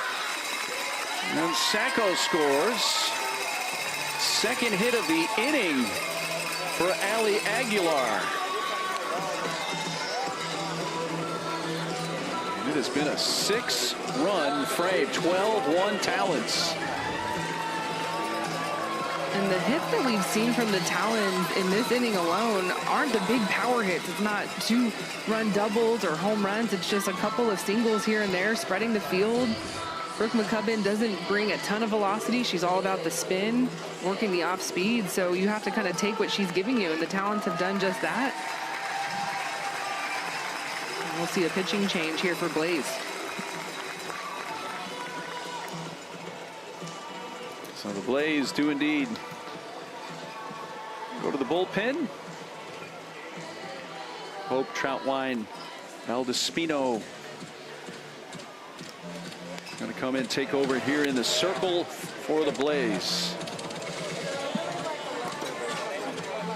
Boy, an explosion for the Talons here offensively. Again, 7 runs through their first 3 games. And they got it started early here, Kinsey, with that 4-run first. Yeah, that was the big swing, the only home run of the game. The rest have been just singles.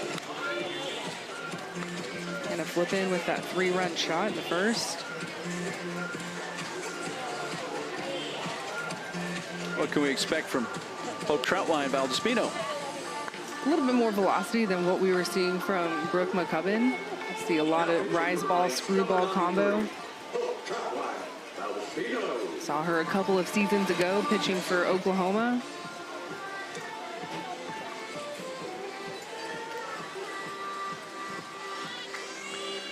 And she's going to inherit a couple of base runners here with 2 outs.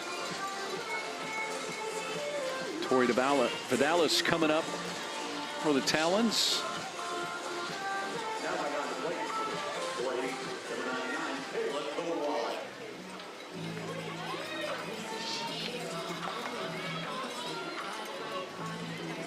Tori 1 for 3 today. She singled back in the first and scored a run. Scored on that flipping home run.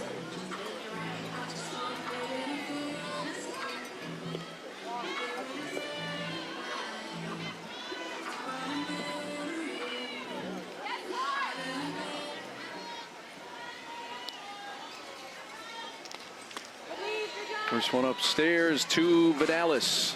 It's 65 miles per hour from Hope.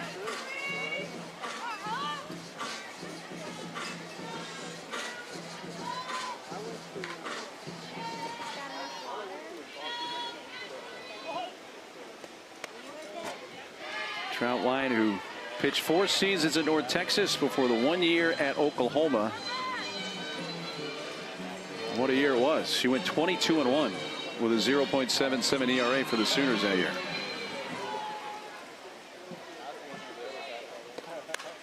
That's whacked deep, but hook and foul down the left field side. Left the ballpark foul.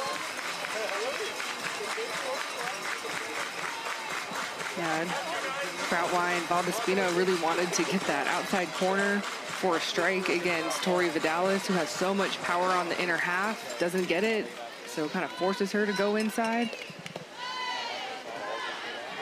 A scoop there from Kayla Kowalik behind the plate now.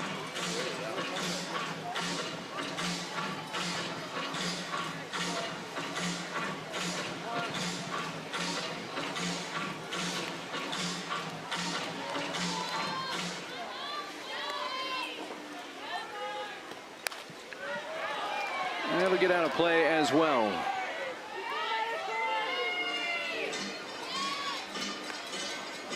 Grin there from Tori. Yeah, she was a little frustrated after that swing. Kind of mad at herself a little bit.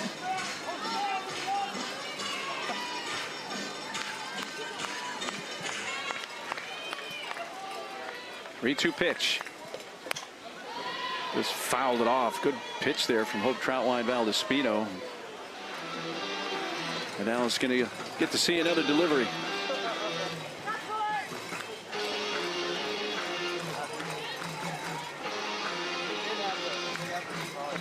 Hope is now an assistant at the University of Houston. Spent some time as a GA at Oklahoma after finishing up her time there.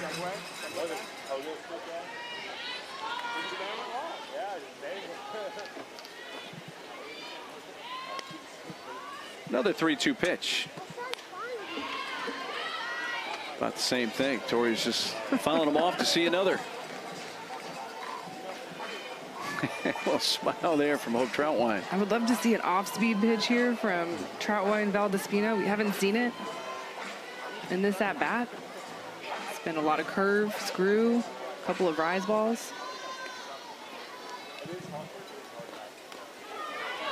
Well, and rise ball turned out to be ball 4, back to the screen, and the bases are loaded.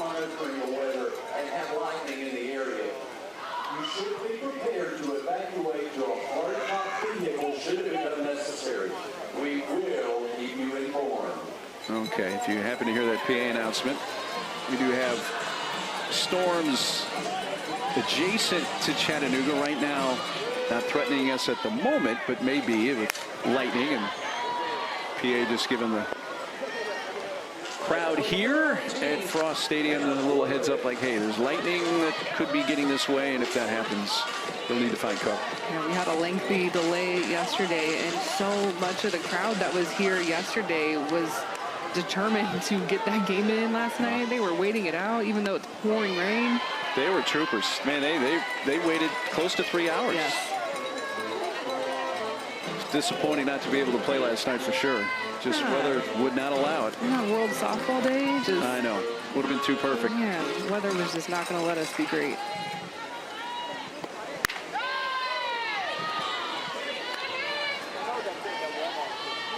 Flippin singled earlier in the inning, hit a 3-run homer earlier in the game in the first. As you take a good look at the clouds around here to our north and west. Ground ball to third. That's nicely speared on a gold.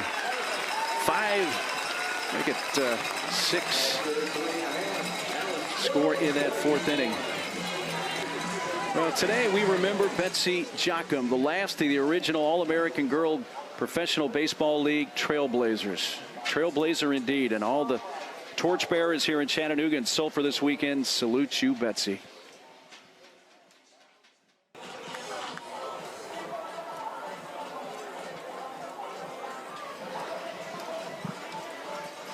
It has been a very offensive game here for the Talons, but how about a debut in the circle for one Megan Faramo? 4 strikeouts, a little bit of an adventurous first inning where Blaze was threatening. They had scored a run, but she was able to respond with 2 quick strikeouts. The backdoor has been working, the changeup, the curveball. It's been really fun to see her. We didn't see her last weekend. She was playing in Japan, so worth the wait to see the righty make her debut in the AUSL and for the Talons. We'll face the 8, 9, and 1 hitters. You're in the bottom of the 4th for the Blaze. Not a goal leading off. First pitch strike from Faramo. 1 at bat so far today for Gold. She popped out to the right side a couple innings ago. Belts that deep down the left field side, but the hook is going to take it foul. Certainly had the distance to get it out.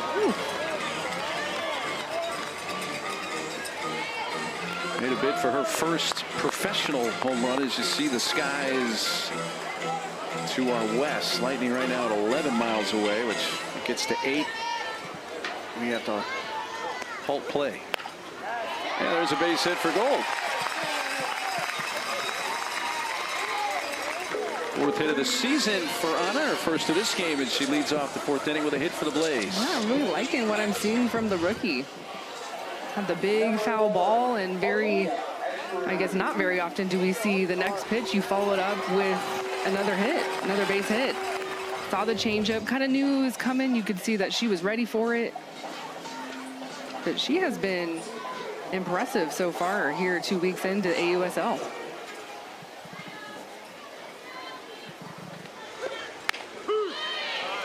Andrews takes a strike. Leah with an infield hit in her first at bat. First hit of the season and 6 at bats for Leah.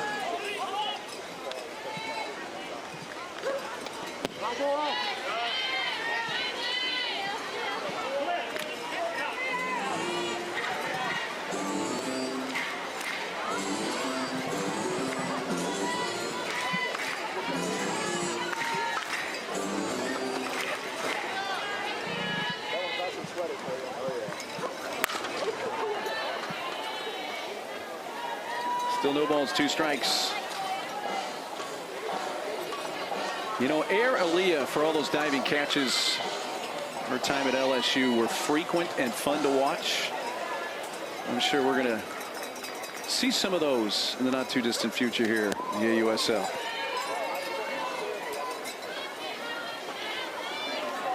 She was a frequent participant on the Sports Center top 10 plays for a number of years, playing for the LSU Tigers.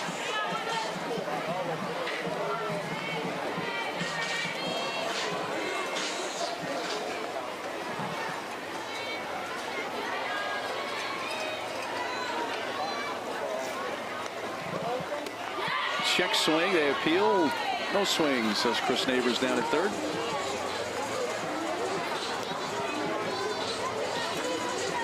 I think we're starting to get a few raindrops. Some of the folks elected to take this time to find some cover.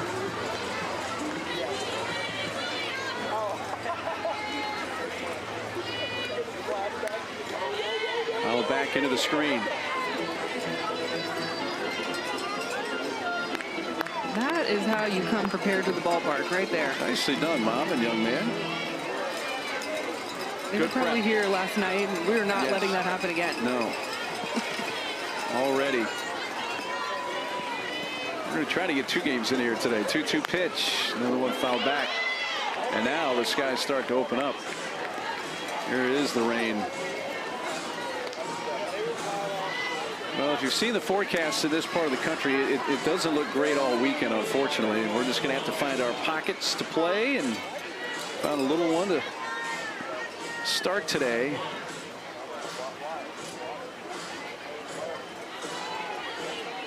Eighth pitch of the at-bat. And come here to Aaliyah Andrews. Out to second base. It's Ali Aguilar who throws her out. Gold advances over to third.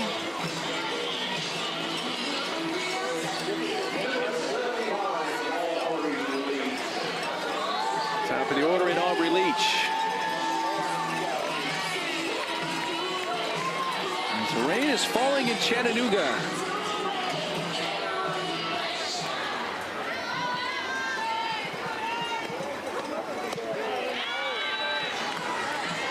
Definitely an advantage to be the offensive team when it is pouring down. You do not want to be the one with the ball in your hand. 2 plate appearances for Leach, a double, run scored and a walk. Came back off the screen to be caught by Palacios. Or you can bring the signs that you made and use that as protection.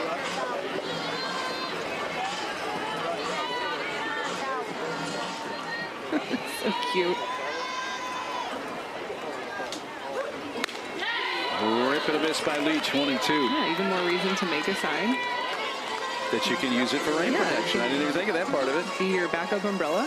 And you know, they're veteran guys, because on the inside, which you don't want to smudge, but with rain, they've got it on the inside. The markers on the inside. Yeah. These guys are veterans. Veteran move. You don't want to leave your exposed part of the sign what you wrote on. You want to be able to use it later. Yeah. I don't know what's inside that. What do we have in there?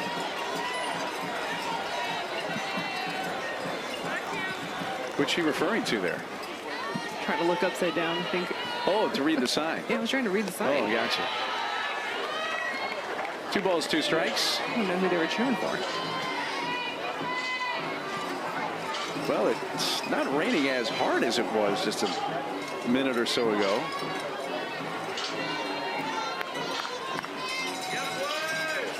Ramo, look at the pitch count, and she's ready. This 2-2 pitch to Leach. Ooh. Nice.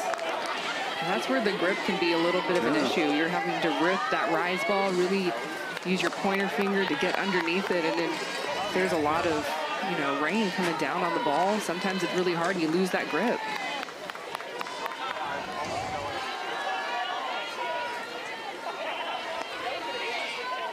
3-2, fouled back. And then you have Aubrey Leach making it hard on you as well, just fouling off every single thing. And it's looking like the wind has picked up, and I think they're going to stop play here. Or do they say to hit it? All right. I thought it was going to be a weather situation. I think it was a timing violation on Megan Faremo. All right, timing, which created a ball, making it ball 4. But what I said is not untrue. The flag is really ripping around now in center field, and you can look just to our west, and rain, the hard rain is going to hit here again very soon. In fact, here it comes again. Yeah, that's going to stop play. Wow, it is coming down. This is reminiscent of last night. So unfortunately, folks are having to head for cover quickly. Players get into the safety of the dugout. And unfortunately, here at about 9 minutes before 2 o'clock Eastern time, we are delayed at Frost Stadium in Chattanooga. We're just a matter of a minute or two away from resuming this game with the Talons up 12-1 in the bottom of the 4th. Along with Kinsey Fowler, I'm Mark Neely. Let's catch up in case you've missed all this scoring for the Talons. They got going early. Hannah Flippin, 3-run shot, part of a 4-run first. Couple innings later, as part of a 6-run 4th inning, Bree Ellis, 2-run base hit. And they have scored 12 runs so far here in this game. But Megan Faremo has been a big story in the circle for the Talons. Yeah, her debut for the Talons. This is the first pick that the Talons had in the inaugural draft earlier this year, and she's showing why. 4 strikeouts, gave up the 1 run in the first, but really settled in after that, has kind of limited the damage, sprinkled the hits. And the changeup and the curveball have been working for Megan. And you take a peek at some of the other numbers from this game, and really what sticks out here, Kinsey, is of the 20 batters that have reached, 8 walks, 1 hit by pitch, 9 free passes. Yeah, that's not how you want to draw it up, especially when you have a team that's already swinging the way the Talons have been. So you give them those free passes, and they continue to make Blaze pay. Everybody of the Talons batting 10 that they've had come up, they've all reached with either a hit or walk or both. And as we resume, it's going to be 2 runners on with 1 out. Caroline Jacobson coming up. And the Talons in the field. You see Charisse Palacios, the catcher, talking with her pitcher, Megan Faremo, the UCLA connection. And some of the fans have made their way back in here to Frost Stadium in Chattanooga, Tennessee. On this Saturday, it's game 1 of a 3-game series. 2 games today. After this game, just about a separation of a half hour between that and game 2 coming up later here from Chattanooga. So the fans get settled back in, and we welcome you back. Yeah, these fans are troopers. They did not want to leave, but there was rain, and then there was lightning. A lot of them are sticking it out. Yeah, we had about a 3-hour rain delay last night. Never actually got a pitch in before it was postponed, and that's why this is game 1 of this 3-game series here on Saturday. As last night, we were unable to play at all due to the rain. Well, there is Hannah Flippin. She and the Talons defense getting ready, and we're just about almost ready to resume in Chattanooga. Both these teams are 1-2 records. This is week 2 of the Athletes Unlimited Softball League.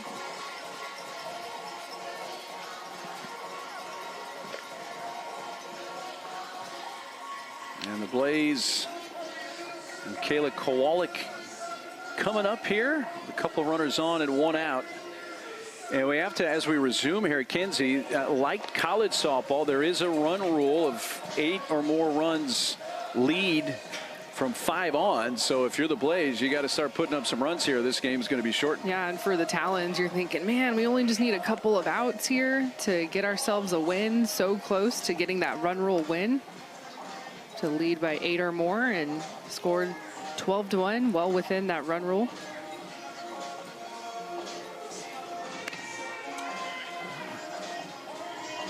So Faremo says she is ready to resume. You see her line up top there through 3 1/3 innings. Navigated some early troubles, Kinsey. In fact, the Blaze left 5 runners on base through the first 2 innings. It's been credit to what Megan has been able to do to shut down anytime that there has been a threat. Every time that there has been a single, she's been able to respond, whether that's just get a simple out, a ground ball out to her defense, or get a strikeout. She has 4 of them on the day. All right, Kowalik steps in the batter's box. We are ready to resume. We appreciate your patience. Thanks for coming back with us here to Chattanooga. And as we resume, a rise ball's up high from Faremo, and we are back to playing pro softball here in Tennessee. 1 for 2 in this game with a single to left last time up for Kayla.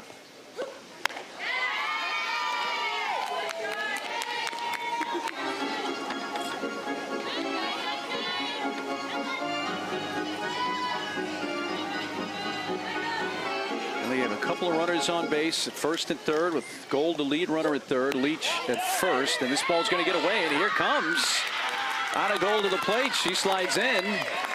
And as the play continues, they forgot about the trailing base runner as Leach goes all the way over to third. It's just heads up base running all the way around.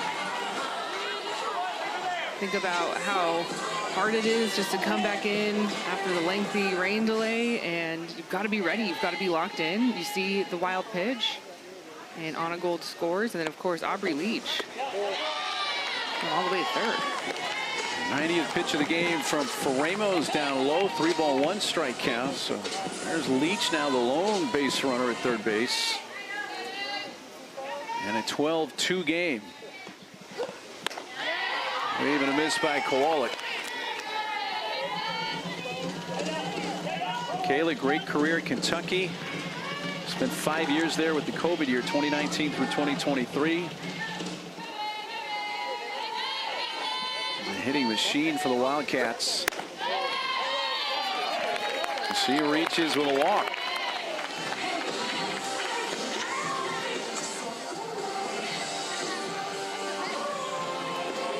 Back-to-back walks for Faremo. Of course, Aubrey Leach, that walk was about, I don't know, 45 minutes ago? Well, close to an hour, yeah. So back-to-back walks, but yeah, about an hour apart almost. Bailey Klingler's up.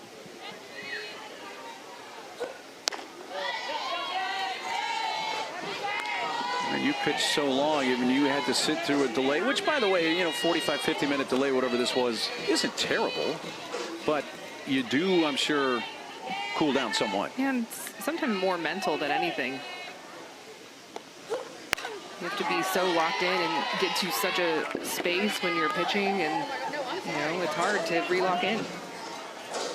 Thankfully for the Talons, this game is well in control. It'd be one thing where if it was a tie game or a bases loaded situation where there's a ton of pressure, you kind of have to come off cold, re-warm up.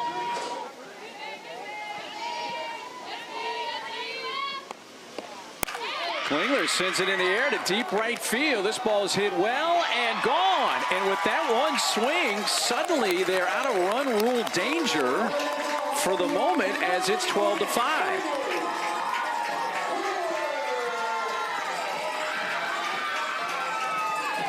First professional home run for Bailey Klingler, her 8th hit already in just 4 games at the pro level, and it's suddenly, because of the run rule, a new game. And this is the first home run for the Blaze this season. And of course, it's Bailey Klingler. We were talking about her earlier this game, how she's the best hitter right now for Blaze, has the highest batting average, hitting over 500. How about the 2 walks set the stage for the 3-hole, and she takes advantage. Bailey Klingler, as Kenzie mentioned, not only her first home run, but the Blaze first home run as a team in game number 4 of their existence.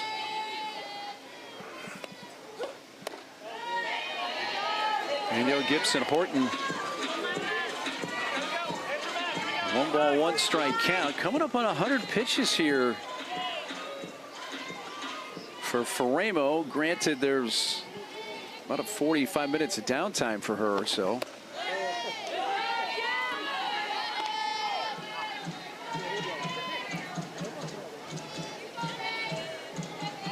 Two balls and a strike. This has now been a 4-run inning for the Blaze. Time asked for. Klingler home run.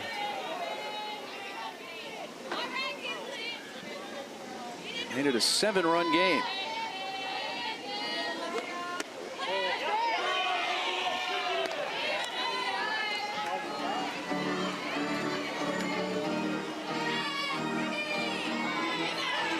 Pitch number 100. This next delivery from Megan Faremo.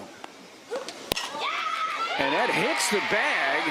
Caroms into right field, and Danielle Gibson Horton has a base hit. Well, the Blaze taking advantage of the rain delay, because since we have resumed play here, Kowalik, Klingler, and Gibson Horton have all put together the best 3 at-bats that we have seen thus far in this game off of Megan Faremo. Gibson turns on this off of the base. And Faremo's going to depart. And the Talons make the pitching change, and Lauren Durkowski's going to take over. Well, Talons had all the momentum. They had scored in every inning. Then the rain delay, and now at the 100 pitch mark, Faremo is taken out. And yes, it's still a 7-run deficit for the Blaze, but since the rain delay, Kinsey, it's been a different Blaze team. Yeah, a little bit of a new ballgame here.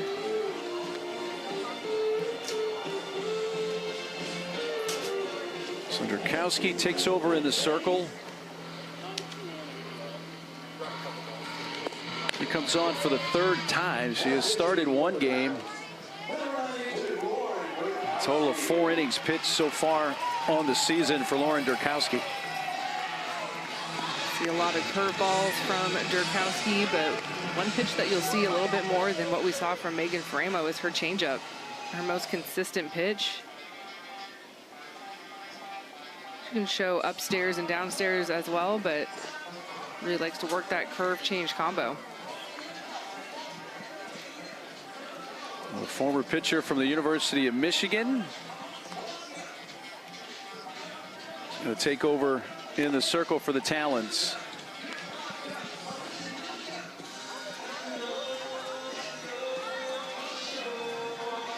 Also worth, reminding that we do have a doubleheader between these 2 teams today, and so I think that goes into a lot of these coaching decisions, the strategy on how they're going to use some pitchers.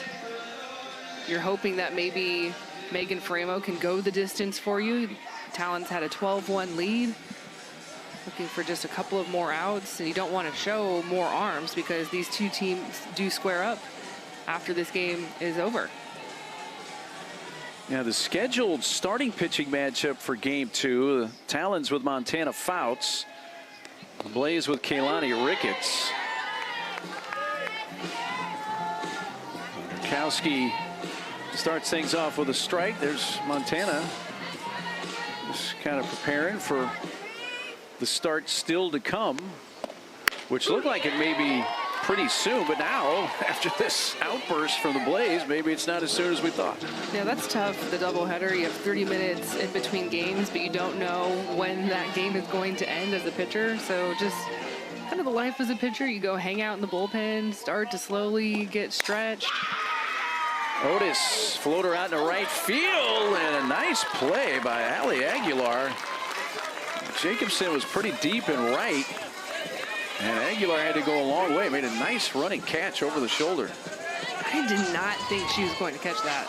That was impressive. Had to go a long way. Communication out there in right field with Caroline Jacobson. Look at where she is when she catches this. It's almost deep right center. And you could tell Jacobson was like, is that going to stay up long enough for me to call her off? And she ultimately determined that it would not. Really nice play by Aguilar. We get the 2nd out of the inning. The 8th batter to come up in the frame. Kaylee Harding bats for the first time.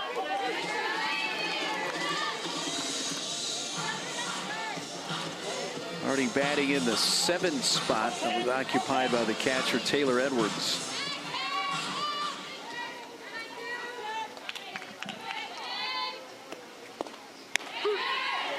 Off-speed strike.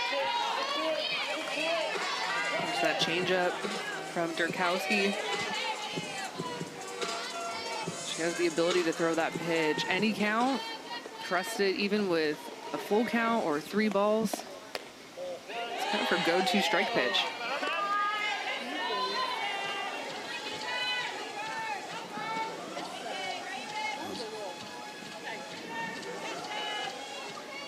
Been a 4-run inning.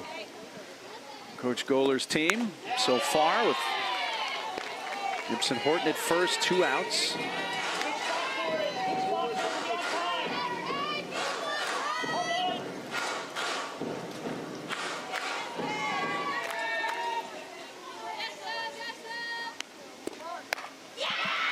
High fly, catchable in center field. Hayward now comes in a few steps and makes the catch. But 8 batters come to the inning.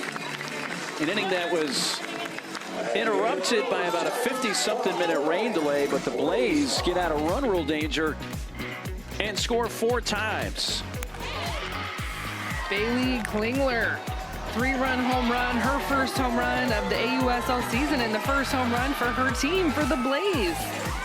Someone go get that ball. That's a little history.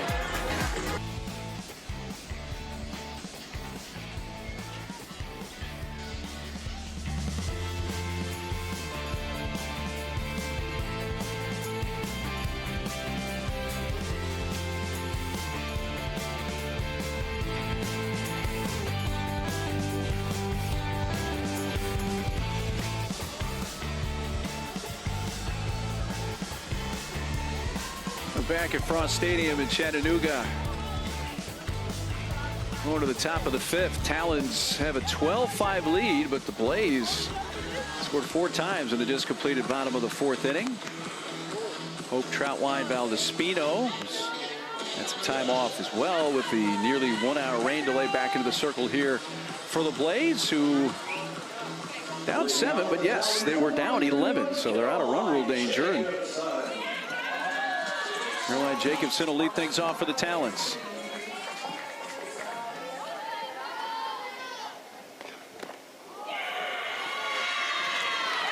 And that's a leadoff hit by pitch to Jacobson, 2nd time. And they've had a batter hit in this game.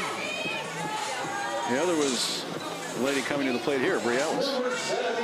Caroline Jacobson is the only hitter in this Talons lineup who does not have a hit on the game, but she has walked twice and now have gotten hit by a pitch. So 3 free passes.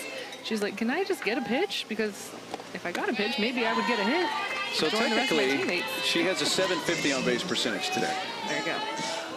Though her batting average for the day is 0 for 1. So she's in the category of her own.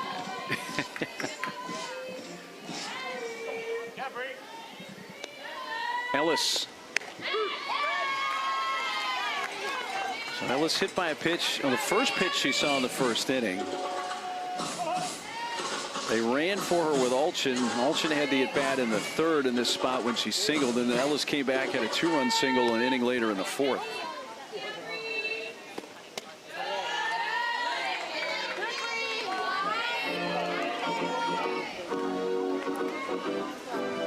The 2025 SEC Player of the Year and USA Softball Collegiate Player of the Year.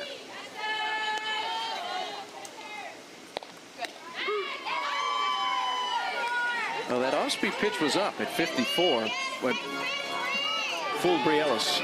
Strike zone is top of the knees to the armpits at the AUSL level. A little bit higher, a little bit more vertical than maybe the collegiate game, but I like it, especially if the ball is over the heart of the plate. Even if it's up, hitters can hit that all day.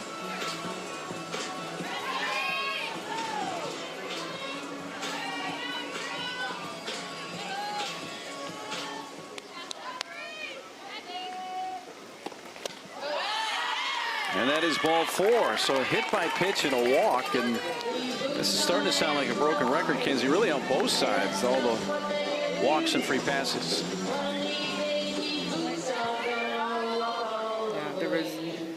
9 free passes from the Blaze pitching staff going into the rain delay, and now 2 free passes just to add on top of that.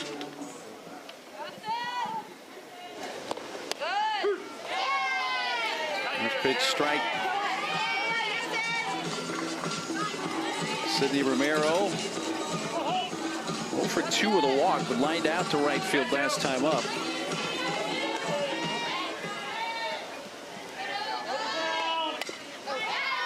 Wanted foul.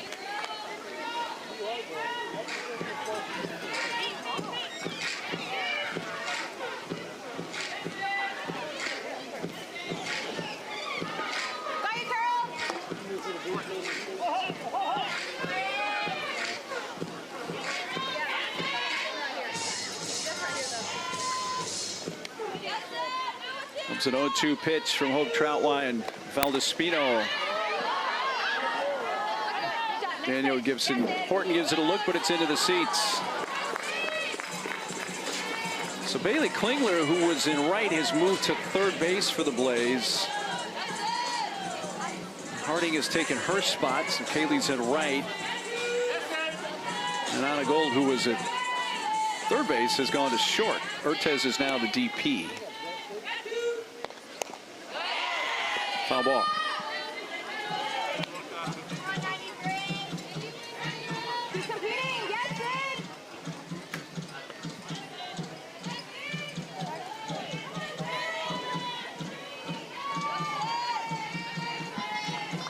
Seven-run lead for the Talons. They bat in the top of the 5th. These are a couple important runners on base.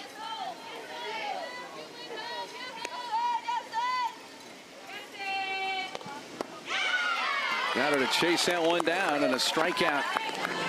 First out of the inning. Big out there for Hope Troutwine. The first strikeout for Troutwine. Valdespino in relief. A little sooner on sooner crime here, going to the off speed, striking out Sidney Romero. That's one thing about the Pro League is you get all of these collegiate, former teammates or maybe former rivals. Oh, diving attempt. And I thought Klingler touched that in fair territory, but the plate umpire has called it foul. That was a fair ball. Right?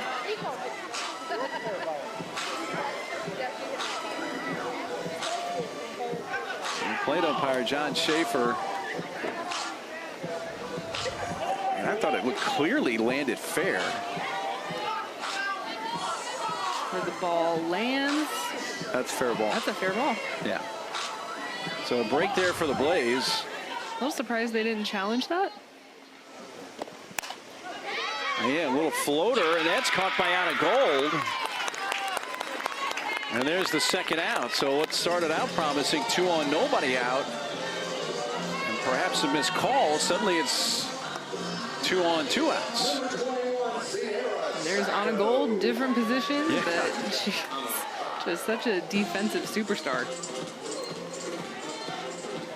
Lineup flips back to the top for Sierra Sacco.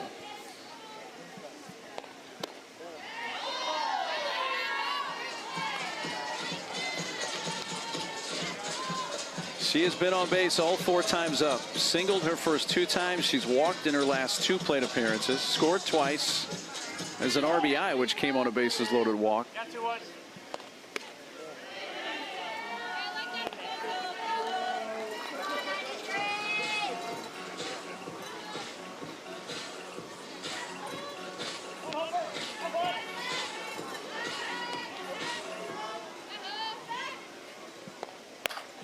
Down the left field side and in the corner. That's run down by Corby Otis. So from 2 on, nobody out. And they get out of the inning. That's 10 runners left on by the Talons, who still lead it by 7.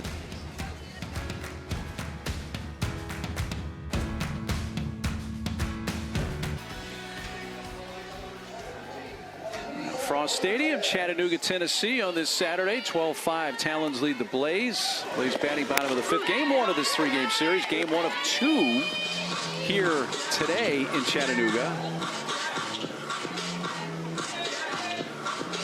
And we'll get get the Montana Fouts Kaylani Ricketts pitching matchup for our second game later today.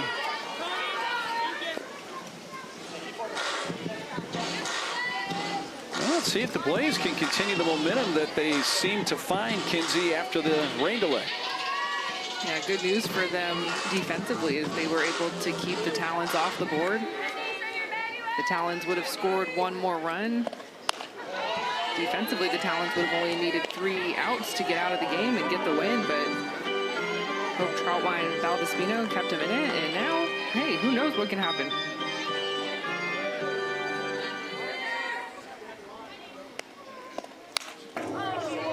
Foul back.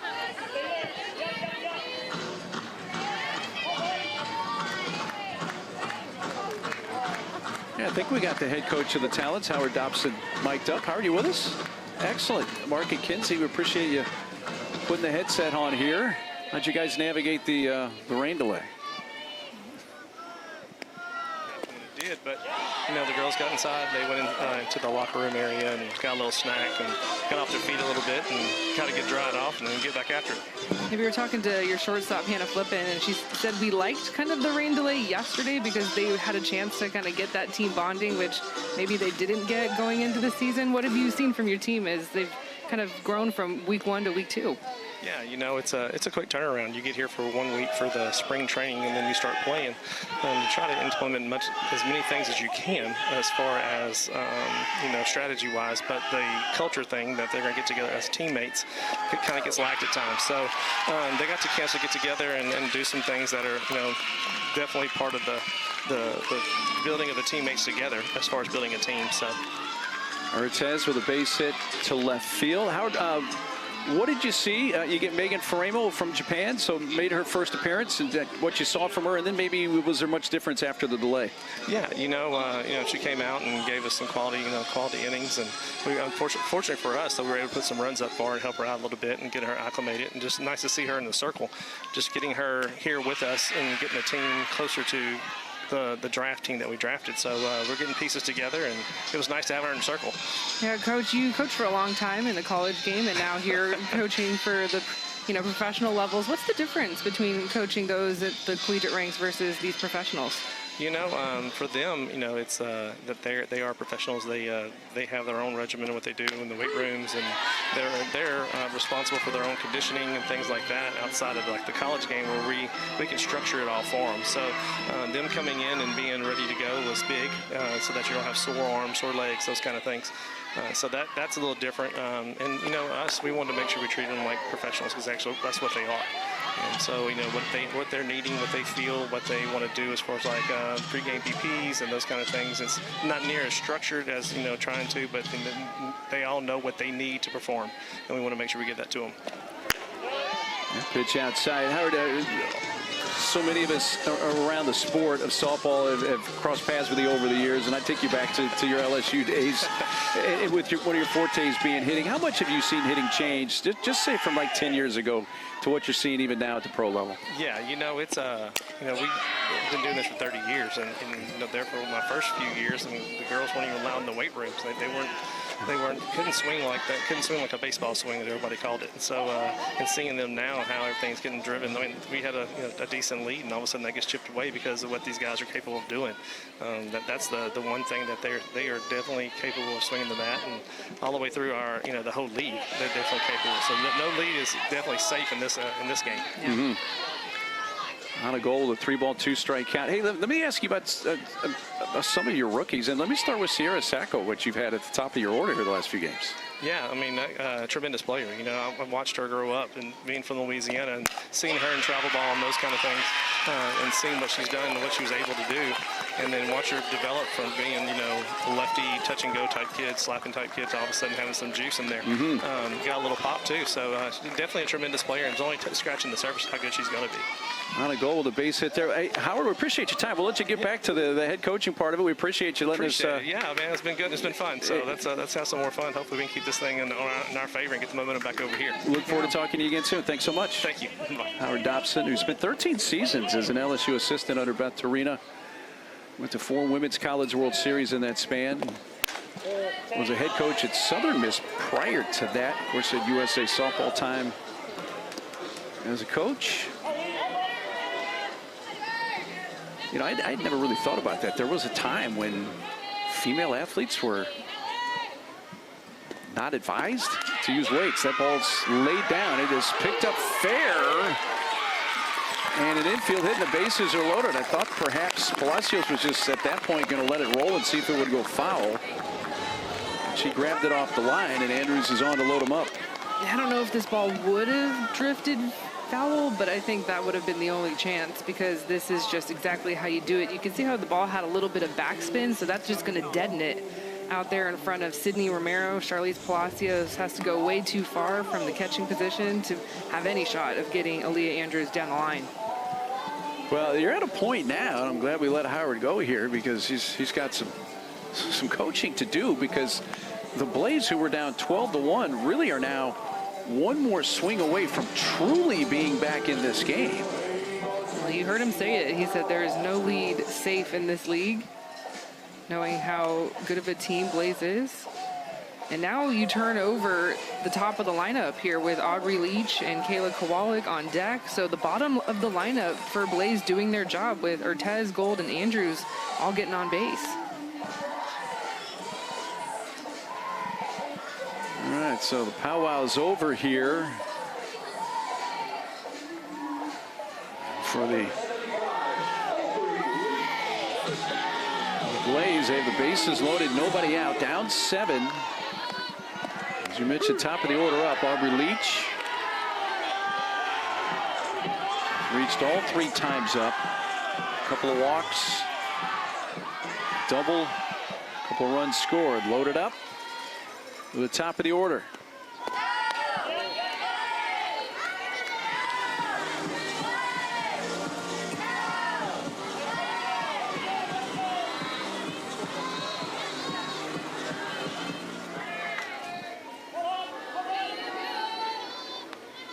One pitch from Drukowski.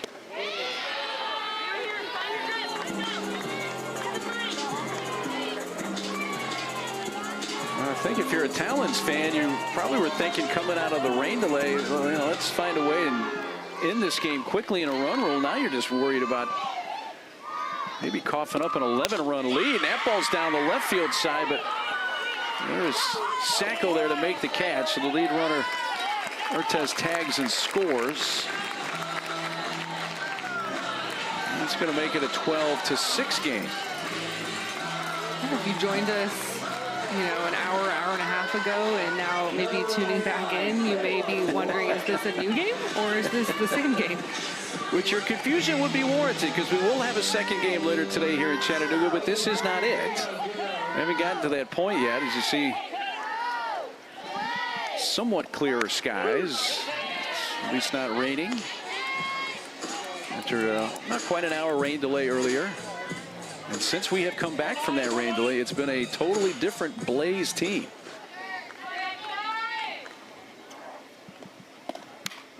Wallach fouls it back to the screen.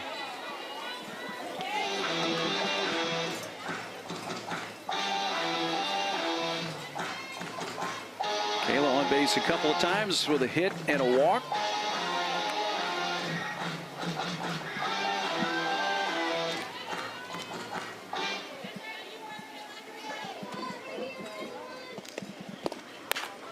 Little tap out towards second base. Aguilar, and fumbled. It's been interesting if they would have gotten the call there at second base. Flippin couldn't hang on to the toss from Aguilar. That's going to reload the bases for the Blaze. Yeah, you know, those two are kicking themselves about that. Ali Aguilar and Hannah Flippin, longtime teammates with Team USA, two of the best that you're going to see up the middle.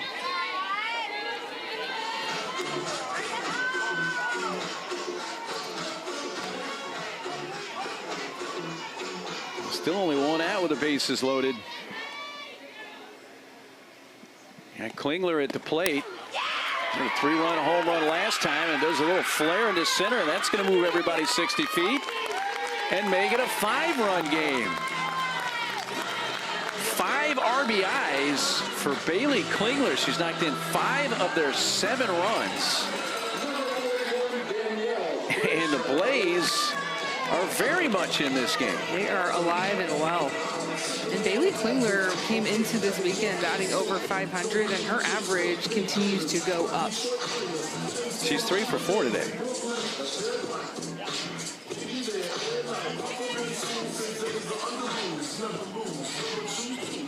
Klingler off to a terrific start as a pro. So she now has 9 hits.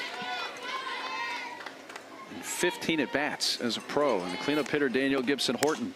And that's to the alley in right center field. It will be cut off by Hayward, but 2 more runs are going to score. And the Blaze have indeed caught fire here in Chattanooga. And it's just a 3-run game, and the tying run's going to come to the plate. You know what's so funny is the Rain Delay playlist. We heard a lot of Rain Delay songs, but one of the songs was Set Fire to the Rain by Adele, and I was thinking, hey, this kind of fits for Blaze. But the score was 12-1. You didn't think it was a harsh reality that they have literally set fire to the rain. Offensively have come out and are a completely different team. No question. It's like a light switch has been flipped. The Talons are going to make another change in the circle. Try to stop the bleeding here in this bottom of the 5th inning. Mariah Lopez is going to come in and try to stem the tide here.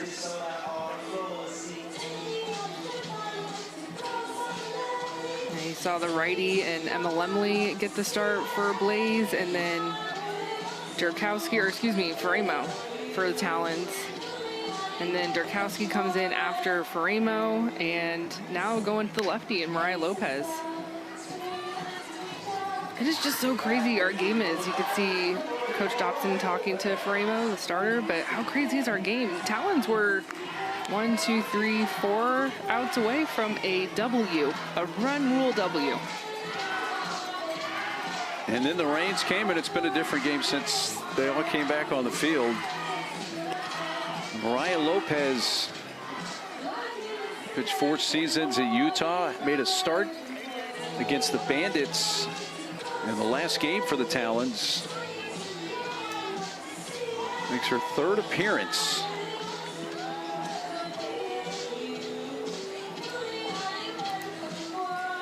I know she serves, at least served as a grad assistant this past season that just concluded at Arkansas for Courtney Deifel. Right now, Talons just trying to find some stability back in the circle, and have seen a 12-1 lead cut to 12-9. And with runners at the corners, still only 1 out. Potential tying run at the plate in Corby Otis. There goes the trailing runner. Throw to second is in time.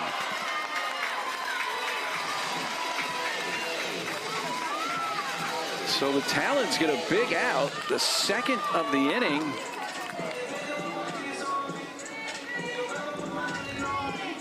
Palacios guns him down. I love this from Charlize Palacios, throwing out pinch runner Sierra Briggs, who has a ton of speed. Blaze just trying to be a little aggressive there. And I love that in a 1st and 3rd situation. I am always begging for elite catchers to just go for the out at second base. Especially here at the pro level. A lot of times in the collegiate level, you'll see that second base just kind of giving up with the 1st and 3rd situation, wanting to protect the runner at 3rd, not allow her to score. But hey, these catchers, throw them out. These catchers are the best of the best. Well, it's a huge play, because now the tying run's not at the plate. It's in the on-deck circle. It changes that, and you got an extra out. And you need just 1 more strike potentially here to get yourself through the inning still with the lead if you're the Talons. And that's down the right field side. That's a base hit. The Klingler comes in. The 5th run of the inning. It's a 2-run game, and now the tying run will come back to the plate for the Blaze. Kaylee Harding bats.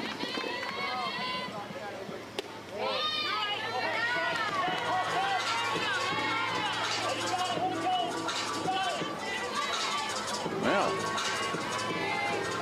it's gotten into the Blaze. I'm telling you, they heard Adele during the rain delay. Well, that is indeed the case. They now have a new team song. They should. Second rain delay that we've had this weekend, and they are Blaze. It like works perfectly. Yeah. But we actually came back from this rain delay, unlike last night, which never allowed us to get started.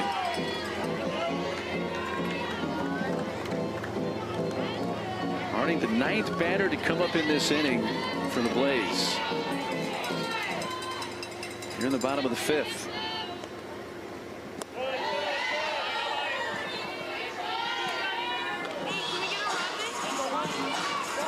Nine unanswered runs at this point for the Blaze.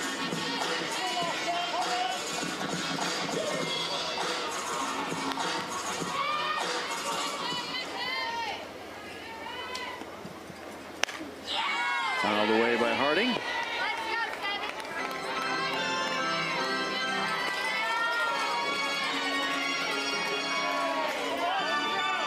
Well, between the 4 teams in the AUSL, yeah, there have been some high-scoring games, but looking back at the previous results, it's 2 teams in double-figure scoring here now, and we're in the bottom of the 5th inning. Yeah, this game started with some fireworks offensively, but it was on the Talons side. So you and I were kind of looking at each other going, okay, well, we do not have a pitcher's duel. This is going to be an offensive game.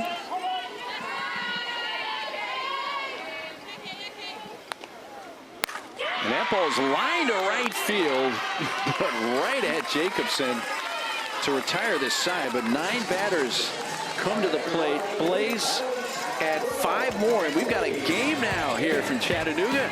Blaze just down 2.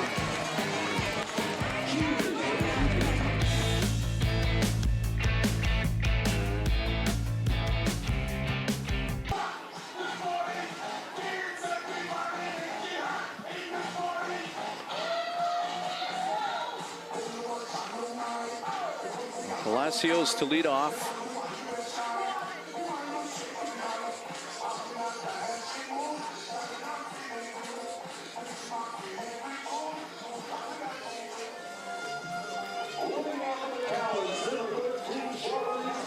Palacios, a 2-run base hitter last time up. That was in the 4th. That was prior to the rain delay. She swings at the first pitch and grounds it foul to third.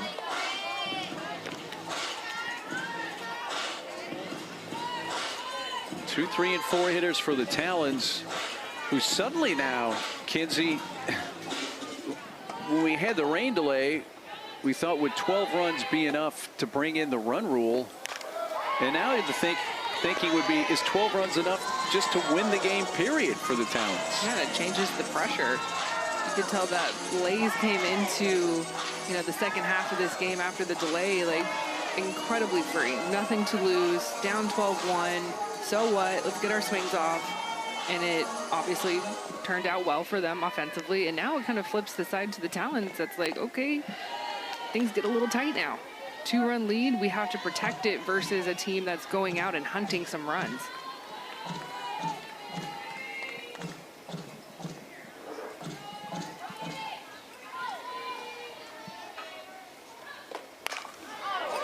Behind that, fouled off right side.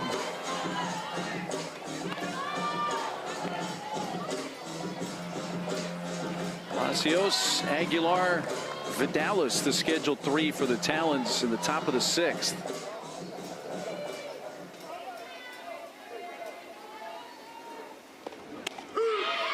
And that hits the inside corner for strike 3.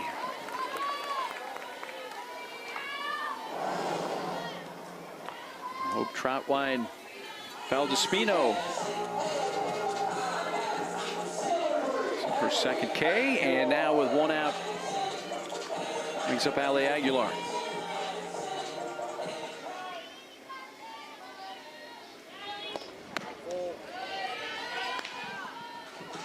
Four trips to the plate earlier today for Ali. Last two have been base hits, both singles, a couple of RBIs, and a run scored today.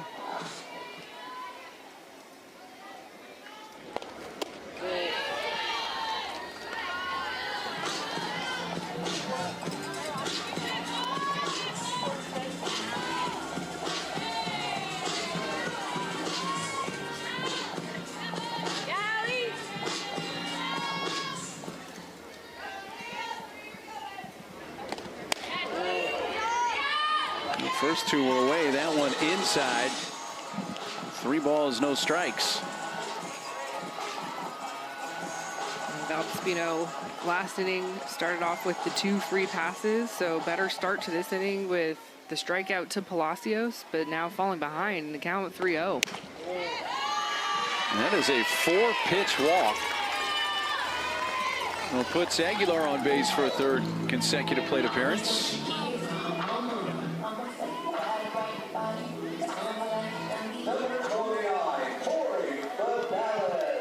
Cleanup hitter for the Talons strides to the plate, and Torrey Vidalis.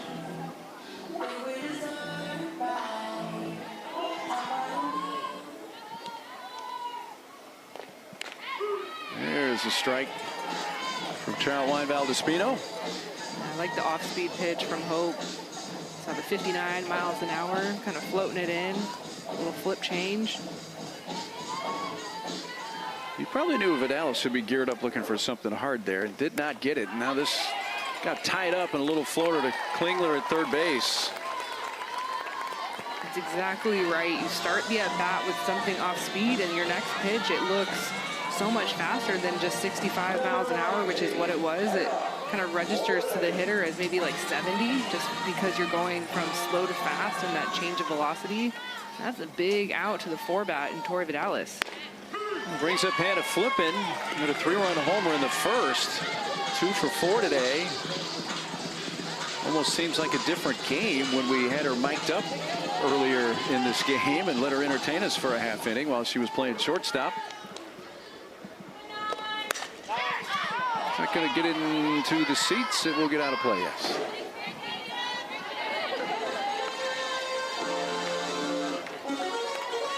The fans have waited out the rain delay.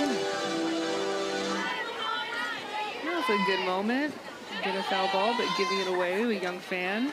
And most of these bleacher seats and the seats behind home plate were all filled prior to the rain delay, which unfortunately when it came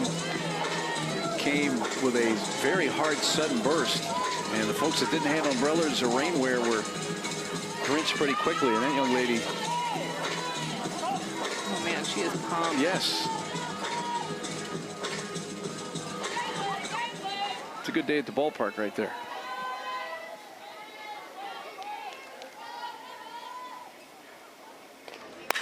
Flippin lines it towards center field. Andrews in a couple steps to make the play. Side retired. A runner left on by the Talons. Well, are those Blaze bats going to stay hot? Find out when we come back.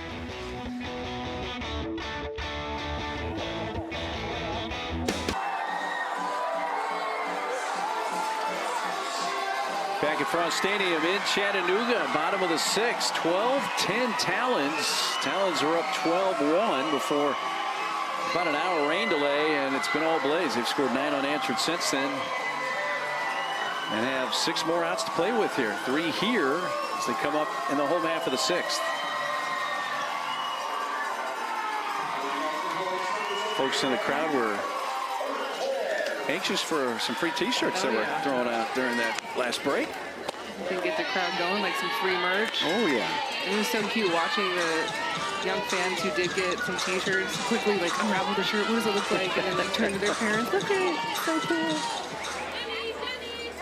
Yeah, she was pumped up. Oh yeah. We got free balls on one side with the foul balls in the stands and the kiddos running it down, and then the merch being thrown out. I mean, these fans are being treated well, and she has not let go of it. She might take that softball to bed with her tonight. That's right. This is mine. Yeah. You guys are on your own for finding another one. Well, she's also got a leg up because now if she wants to stick around after today and get some autographs, she's got not only a ball, but it's an AUSL ball. Yes, we just got to get her a marker. That's the next step. Yeah, they'll have them. One thing that this league does so well is post-game autographs. 3-1 pitch. A 5-pitch walk to Urtez. And if you're the Talons, you gotta, that doubt that's been creeping in your head starts to get even deeper. Lopez came on at the final couple outs of the last inning, but leadoff walk here, and the tying runs at the plate. And the first pitch strike to Anna Gold.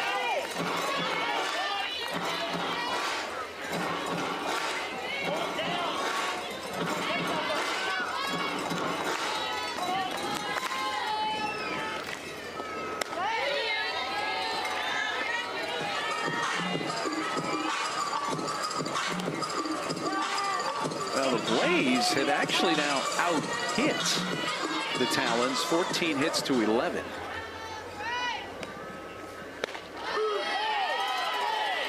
High strike.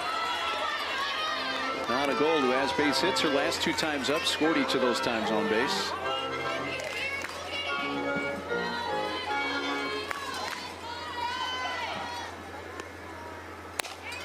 Slow tap towards second base. Aguilar has to scoop in a hurry to throw to first. Safe.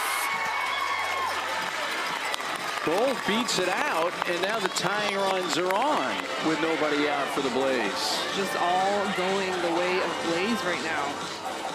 Get the leadoff walk in Urtez, and then Anna Gold continues to make something happen down in that 8 spot. That's her 3rd base hit. Obviously not the prettiest of the day. I think she's safe. I think we're going to have a challenge, but I think she's safe.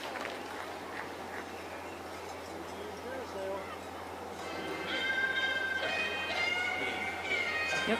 Yeah, that foot just under the, looked like she got the safety bag and the regular base. Split the difference. Yeah. So this shouldn't take long to uphold the call on the field. Right now, if you're the Talons, you're just kind of grasping at straws, something to stop this momentum Blaze have had since the rain delay.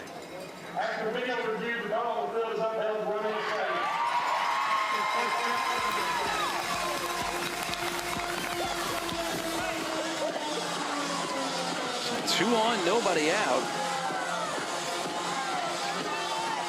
Now Dobson's got the lineup card out again. He's going to try to find another solution. Now, Montana Fouts is scheduled to start the 2nd game of this doubleheader today, but she's getting hot right now in the bullpen. And the Talons going to go to Raylan Chafin. And try to find some kind of answer to stop this Blaze. Absolute onslaught since watching the rain delay. Montana down in the dugout, I've been kind of thinking, obviously she's warming up for the 2nd game of today's doubleheader, but in my mind, I'm thinking maybe we could see her in the 7th. I wouldn't doubt it. I thought, I mean, you got, after the end of this game, you got a half hour before the next game. The way she was, now she's not now, but the way she was thrown just a minute or so ago, man, she looked like somebody that's could come into this game. Yeah, 2-run lead, bottom of the 6th. I mean, this is a game that the Talons need to absolutely lock down. Raylene Chafin out of the Shreveport area, Bossier City, taken in the AUSL college draft not long ago, and hoping the rookie is an answer today. Going from the lefty in Lopez to the righty in Chafin. Likes to go to her curve and screw, work side to side. Yeah, that Talons dugout right now is kind of like, oh boy. What's happened here? Momentum, man, it does tricks on you.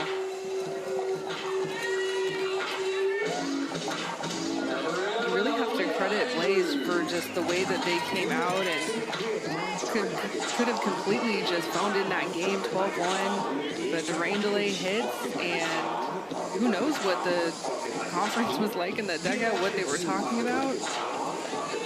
To me, it was just a mentality they came out with. Yeah, as you said, it would have been real easy to roll over and say, hey, let's just get 3 outs here and go on to the next game. Not been the case. That bunt laid down. Bare hand throw to first. It one hops the bag and not in time. Romero got it to first base, but the speed of Aaliyah Andrews, and the bases are loaded with nobody out. It's one of those things where you know that Aaliyah Andrews is going to be bunting here, but she still finds a way to get it done. You could see where Romero was playing at third. She was playing so far in. That's great barrel control.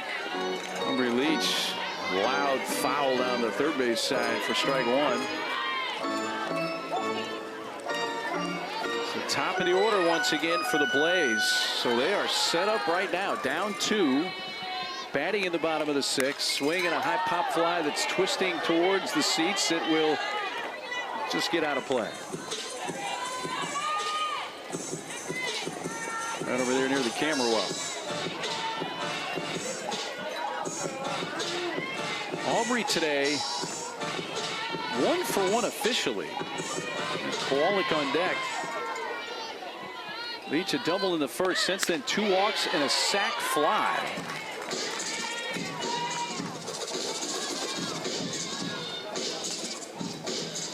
And the Blaze are just 1 base hit away from probably tying this game.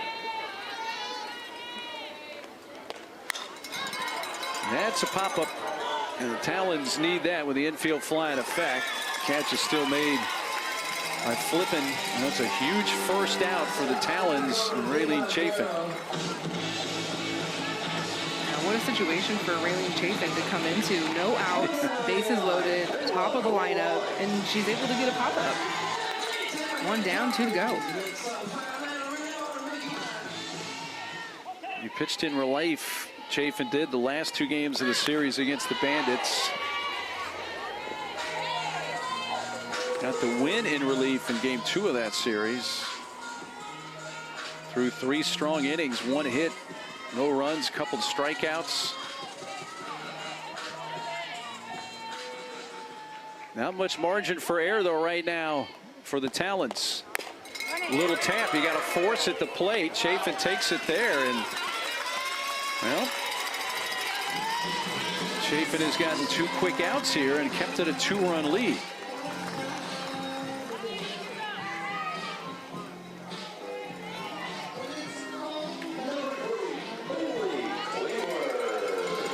But now she has to face Bailey Klingler, who's not only been on fire in this game, but all season. And she's up there hacking and fouls it off.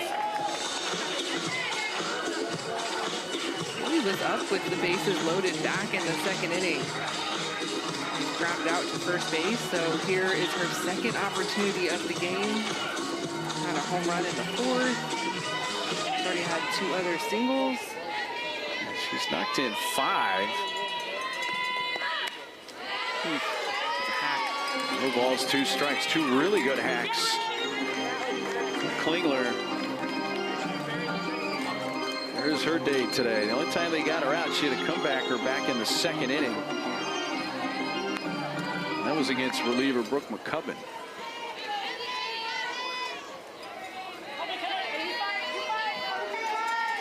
Chafin trying to help the Talons wiggle out of this jam in the 6th. 0-2 pitch.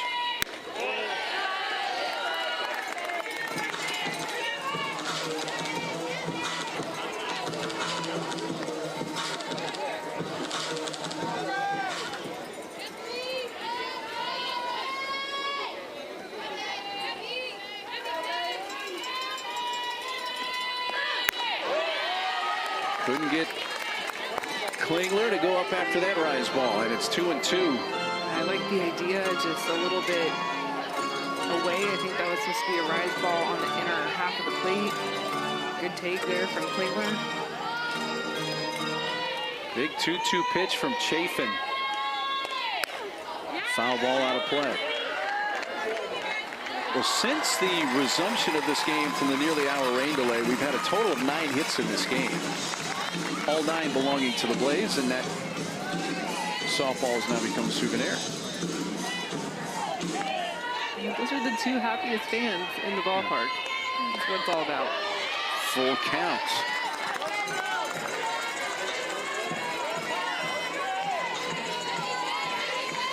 We come to a huge spot in this game. Who would have thought when it was 12-1?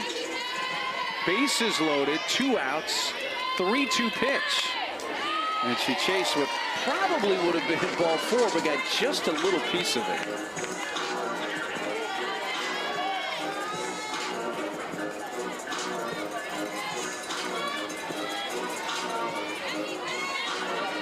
Let's reset and try this again. 8th pitch of the at-bat will be coming to Bailey Klingler.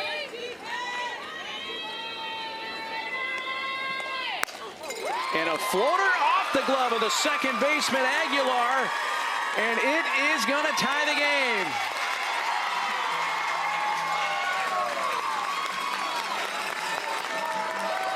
What a battle. Klingler and Chafin.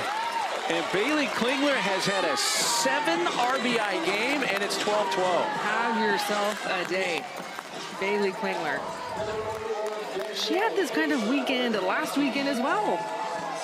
Well-earned RBI. She stuck this at-bat out. Ali Aguilar giving effort trying to bring that ball down, but can't get there, and holy smokes.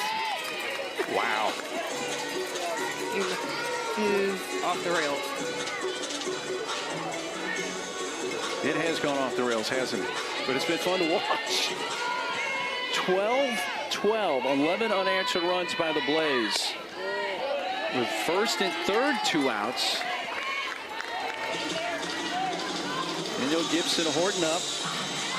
Well, there you go. The rain effect. It was a 12-1 score. Since then, Blaze have scored 11 unanswered.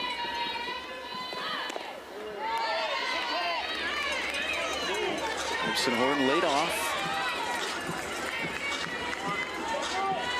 Well, Chafin was like so close to getting out of that jam. She made some really good pitches, got the 2 quick outs with the bases loaded.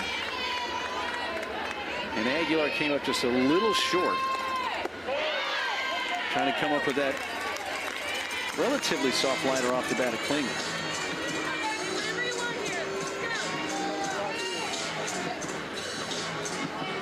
$17 hits in the game for the Blaze.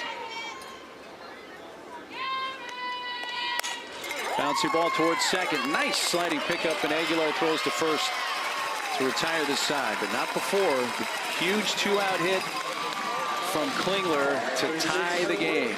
Sure, why not? This game has seen everything.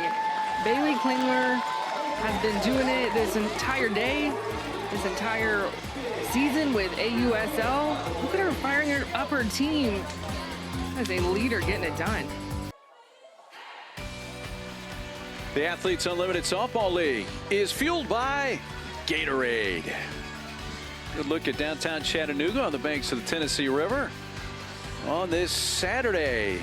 Game 1 of a 3-game series from Frost Stadium. Game 1 of 2 today, and about an hour rain delay earlier. And when we came out of that rain delay in the bottom of the 4th, it was 12-1 Talons. Since then, 11 unanswered for the Blaze. They have just tied it in the bottom of the 6th. So we have a 12-12 game going to the 7th. Now, the Talons have not had a hit since prior to the rain delay. They have the 6, 7, and 8 part of the order up. Caroline Jacobson leading off. Oak Troutline Valdespino pitched well in relief since the rain delay. She has. Came in on the 4th inning and a couple of strikeouts, has limited the damage. It's been a couple of times where the walks seem to have been an issue, but it's only an issue if you let it make an issue, if you let it be an issue, and she's been able to come back and get outs after those free passes.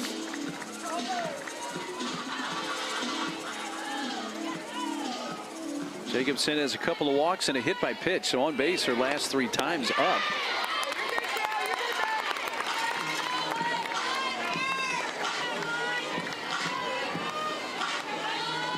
Well, we asked the question somewhat rhetorically earlier, would 12 be enough for the Talons to just win the game? And now the answer to that is no.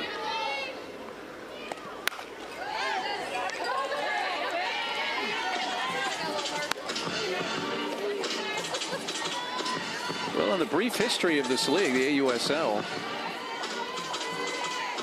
think this game, even though it has not reached its conclusion, is one that you kind of put an asterisk by and say, wow. One of the crazy ones early. I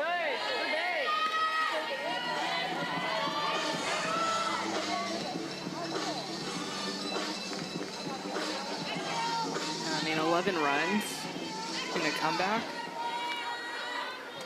I don't know if I've ever seen that before. It sounds absurd. Yeah, I don't think that. I saw ASU come back one time. I think it was 9 runs. They came back and won a game. They're down by 9. So you're talking about Arizona State in a college game? Yep. Okay. Yep.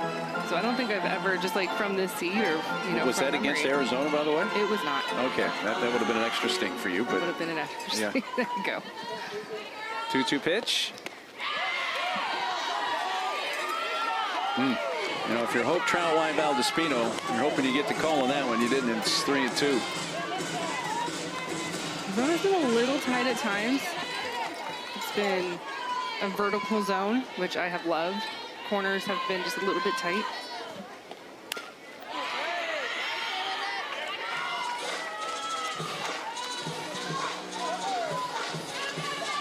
Jacobson will be followed by Bree Ellis. We just really haven't seen Talons put any offensive momentum together at all since the rain delay.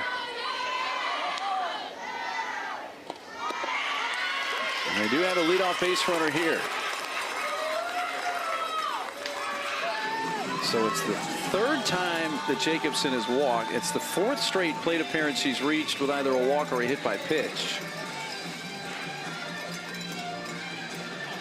So she continues to be the only player in this Talons lineup without a hit, but she's getting on base, so getting it done that way. Lisa Goller, the head coach, is out. It looks like she's going to make a number of changes here. And Kaylani Ricketts, who is scheduled to be the Game 2 starter for the Blaze, is going to come in the game here. Well, we had seen Montana Fouts warming up earlier on the other side, who's scheduled to be the starter for Game 2, thinking, boy, it looked like she may come in this game. Well, all of a sudden, here we see Kaylani. I like it. Yeah, I like this move.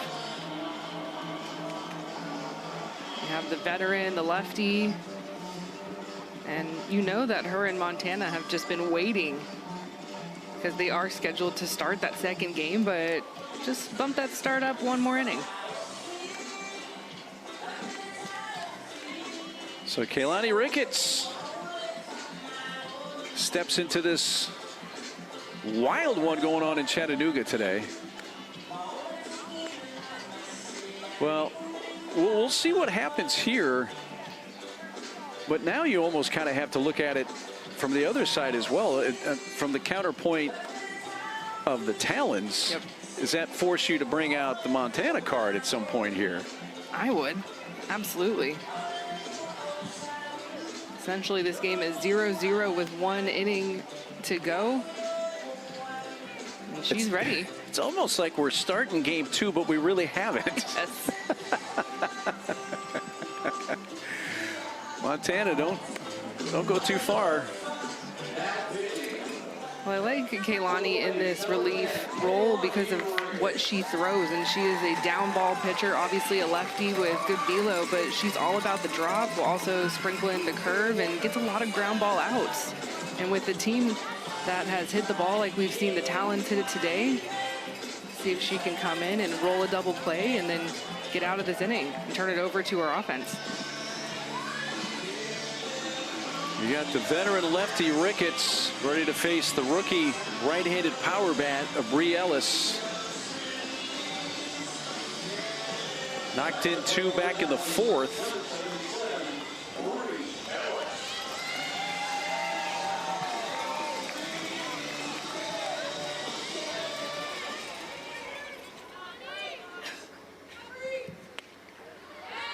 This pitch misses outside. Well, to give you just some context to this game, the Talons were up 12-1. We had the rain delay. Blaze have scored 11 unanswered since to tie the game. You see the day so far for Bree Ellis. To give you a little context to the collegiate game, the largest comeback in NCAA softball this year was an 11-run comeback by UCF, Central Florida, against Stetson, April 23rd of this year. The Knights trailed 11-0 after the first inning, came back to win 14-13. And that was the largest comeback in the NCAA softball world this season. And if you watch college softball this season, I mean, it was an offensive year. It was, big time. It was not a year for the pitchers. Ellis got under a towering pop fly, and it is going to come down right on top of the dugout.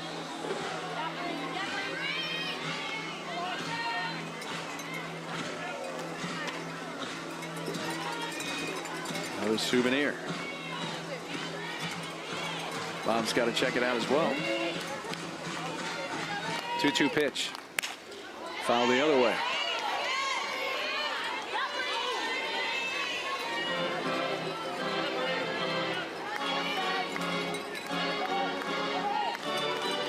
I love this matchup. I do too. Just thinking that. Yeah, the rookie who is coming off of Player of the Year campaign against a over 10-year veteran in Kaylani Ricketts, who, was also the National Player of the Year. So 2 completely different generations, but both earned those titles, will be in the books forever. Here we go. Kaylani, the 2013 Women's College World Series Most Outstanding Player.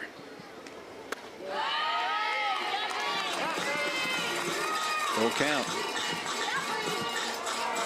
Bree Ellis, this year's SEC Player of the Year and USA Softball Collegiate Player of the Year.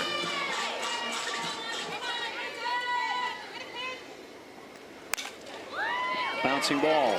Little flip to second for 1, to first, not in time. As goal to Leach. They forced Jacobson.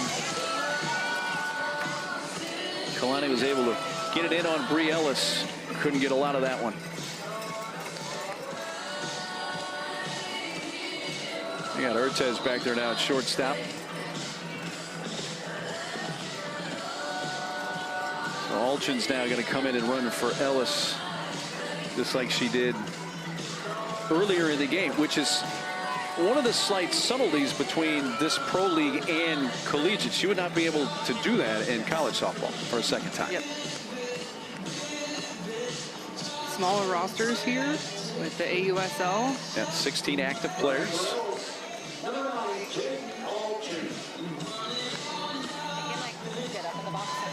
Alchin is the runner once again at first. There's Sydney Romero. Hits a high drive deep left field, and the veteran Sydney Romero, her first home run of the season, to stem the tide and find some offense for the Talons at a key point.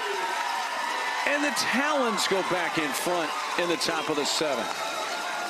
The first sign of life offensively since the 4th inning for the Talons. It has been just so quiet. This is how they started today. And Romero gets a ball on the inner half. You can see where Kayla Kowalik was set up behind the dish. She was set up on the outer half of the plate. That's not where the ball ends up. It drifts over middle in, and Sydney Romero is all over it. So Romero's home run makes it 14-12 Talons. All 1 to Hayward. And as the Talons have retaken the lead, that has caused Montana Fouts to get more serious loosening in the bullpen of the Talons now.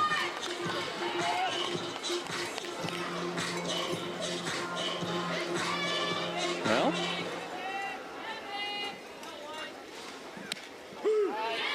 I got to think Montana Fouts coming into this game. Don't you? I would be shocked. If she does or If doesn't? she doesn't. If yeah. she doesn't, yeah. Yes, I would be shocked if she doesn't. Sorry. I'm with you. I think it's very obvious. You bring her in. Ricketts has it. It'll flip to first to get Hayward. 2 down.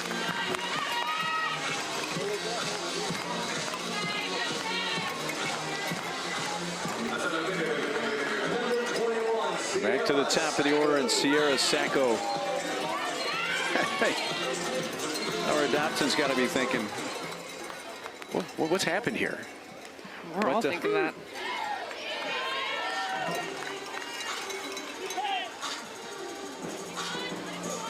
It has been a wild ride in Chattanooga between what's happened on the field, Mother Nature.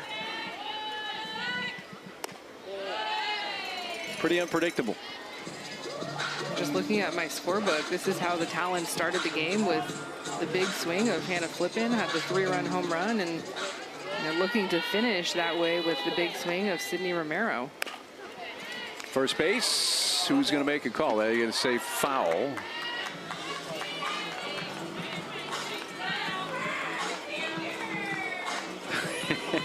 Flippins. I wonder what's going through her mind right now. Like, what a weird game.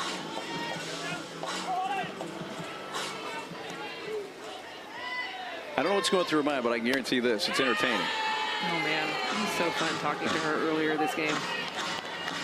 She's a player that I would just love to have mic'd up the entire game. She's funny. Right. She's positive. She had great insight. Total veteran. It's a lofty goal. We'll see if we get there at some point. That's throw by Ortez to first to retire the side, but they get the big swing the Talons have been looking for seeming like an eternity from Sid Romero. Yeah, this was a big one for the Talons. It had been quiet up until this point. 2-run shot, tie game, no more. Talons are up. Can they hold it?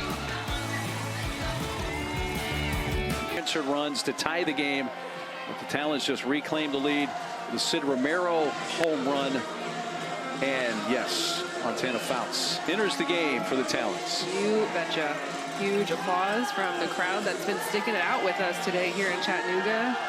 Going to Montana Fouts, brings the velocity and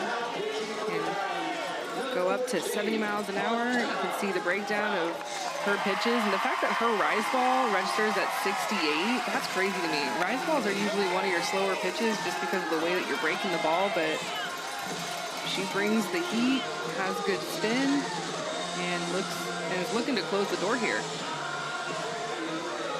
Bama fans representing well here today, even after the rain delay. Finding these fans. We had the Lady Vols shirts earlier for Aubrey Leach. All representing here.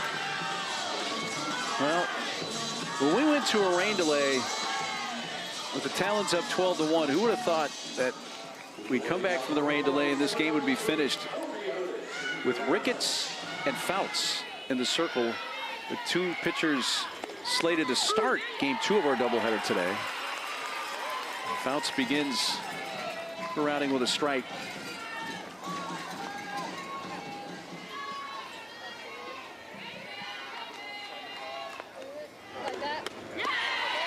He goes around.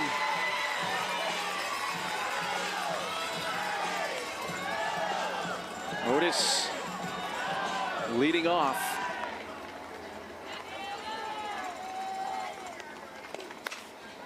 Floated out towards shortstop. Flippin backs up onto the outfield to make the catch. One thing that Montana does so well is she pumps the strike zone. She's not afraid to attack hitters, not afraid to pitch to contact. I just love it. She gets ahead quickly, 2 strikes, doesn't try and do anything fancy with a waste pitch, just goes right back to Otis. Kaylee Harding offers at the first pitch. Rise ball, strike one.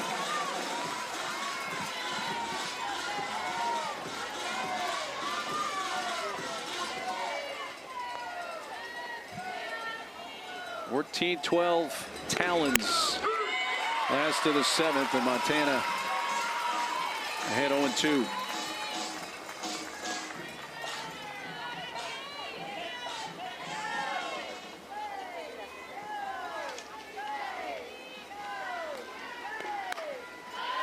Popped up. Will this be playable? It is indeed, and can't quite hang on. Palacios had it once, almost a second time, but couldn't squeeze it, and Harding is still alive.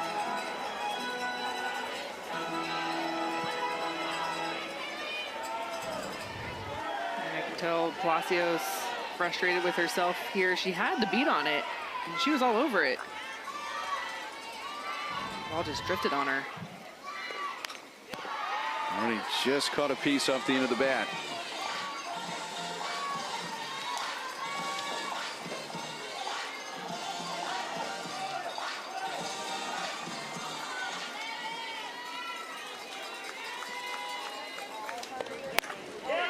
And the right field side foul.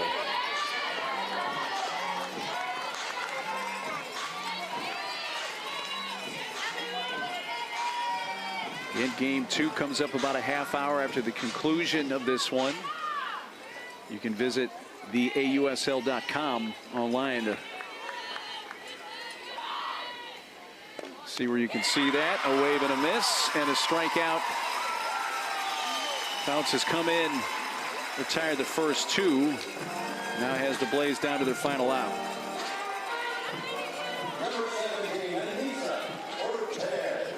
Got the Bama fan on the right and the Talons fan on the left, cheering on their girl in the circle.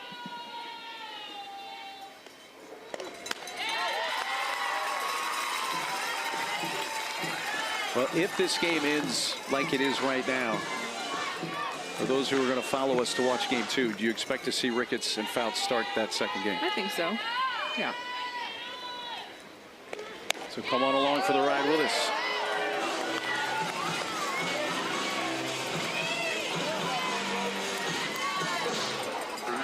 Cortez trying to keep it alive here for the Blaze. I don't think my brain can really compute that there's going to be another game that we have to call.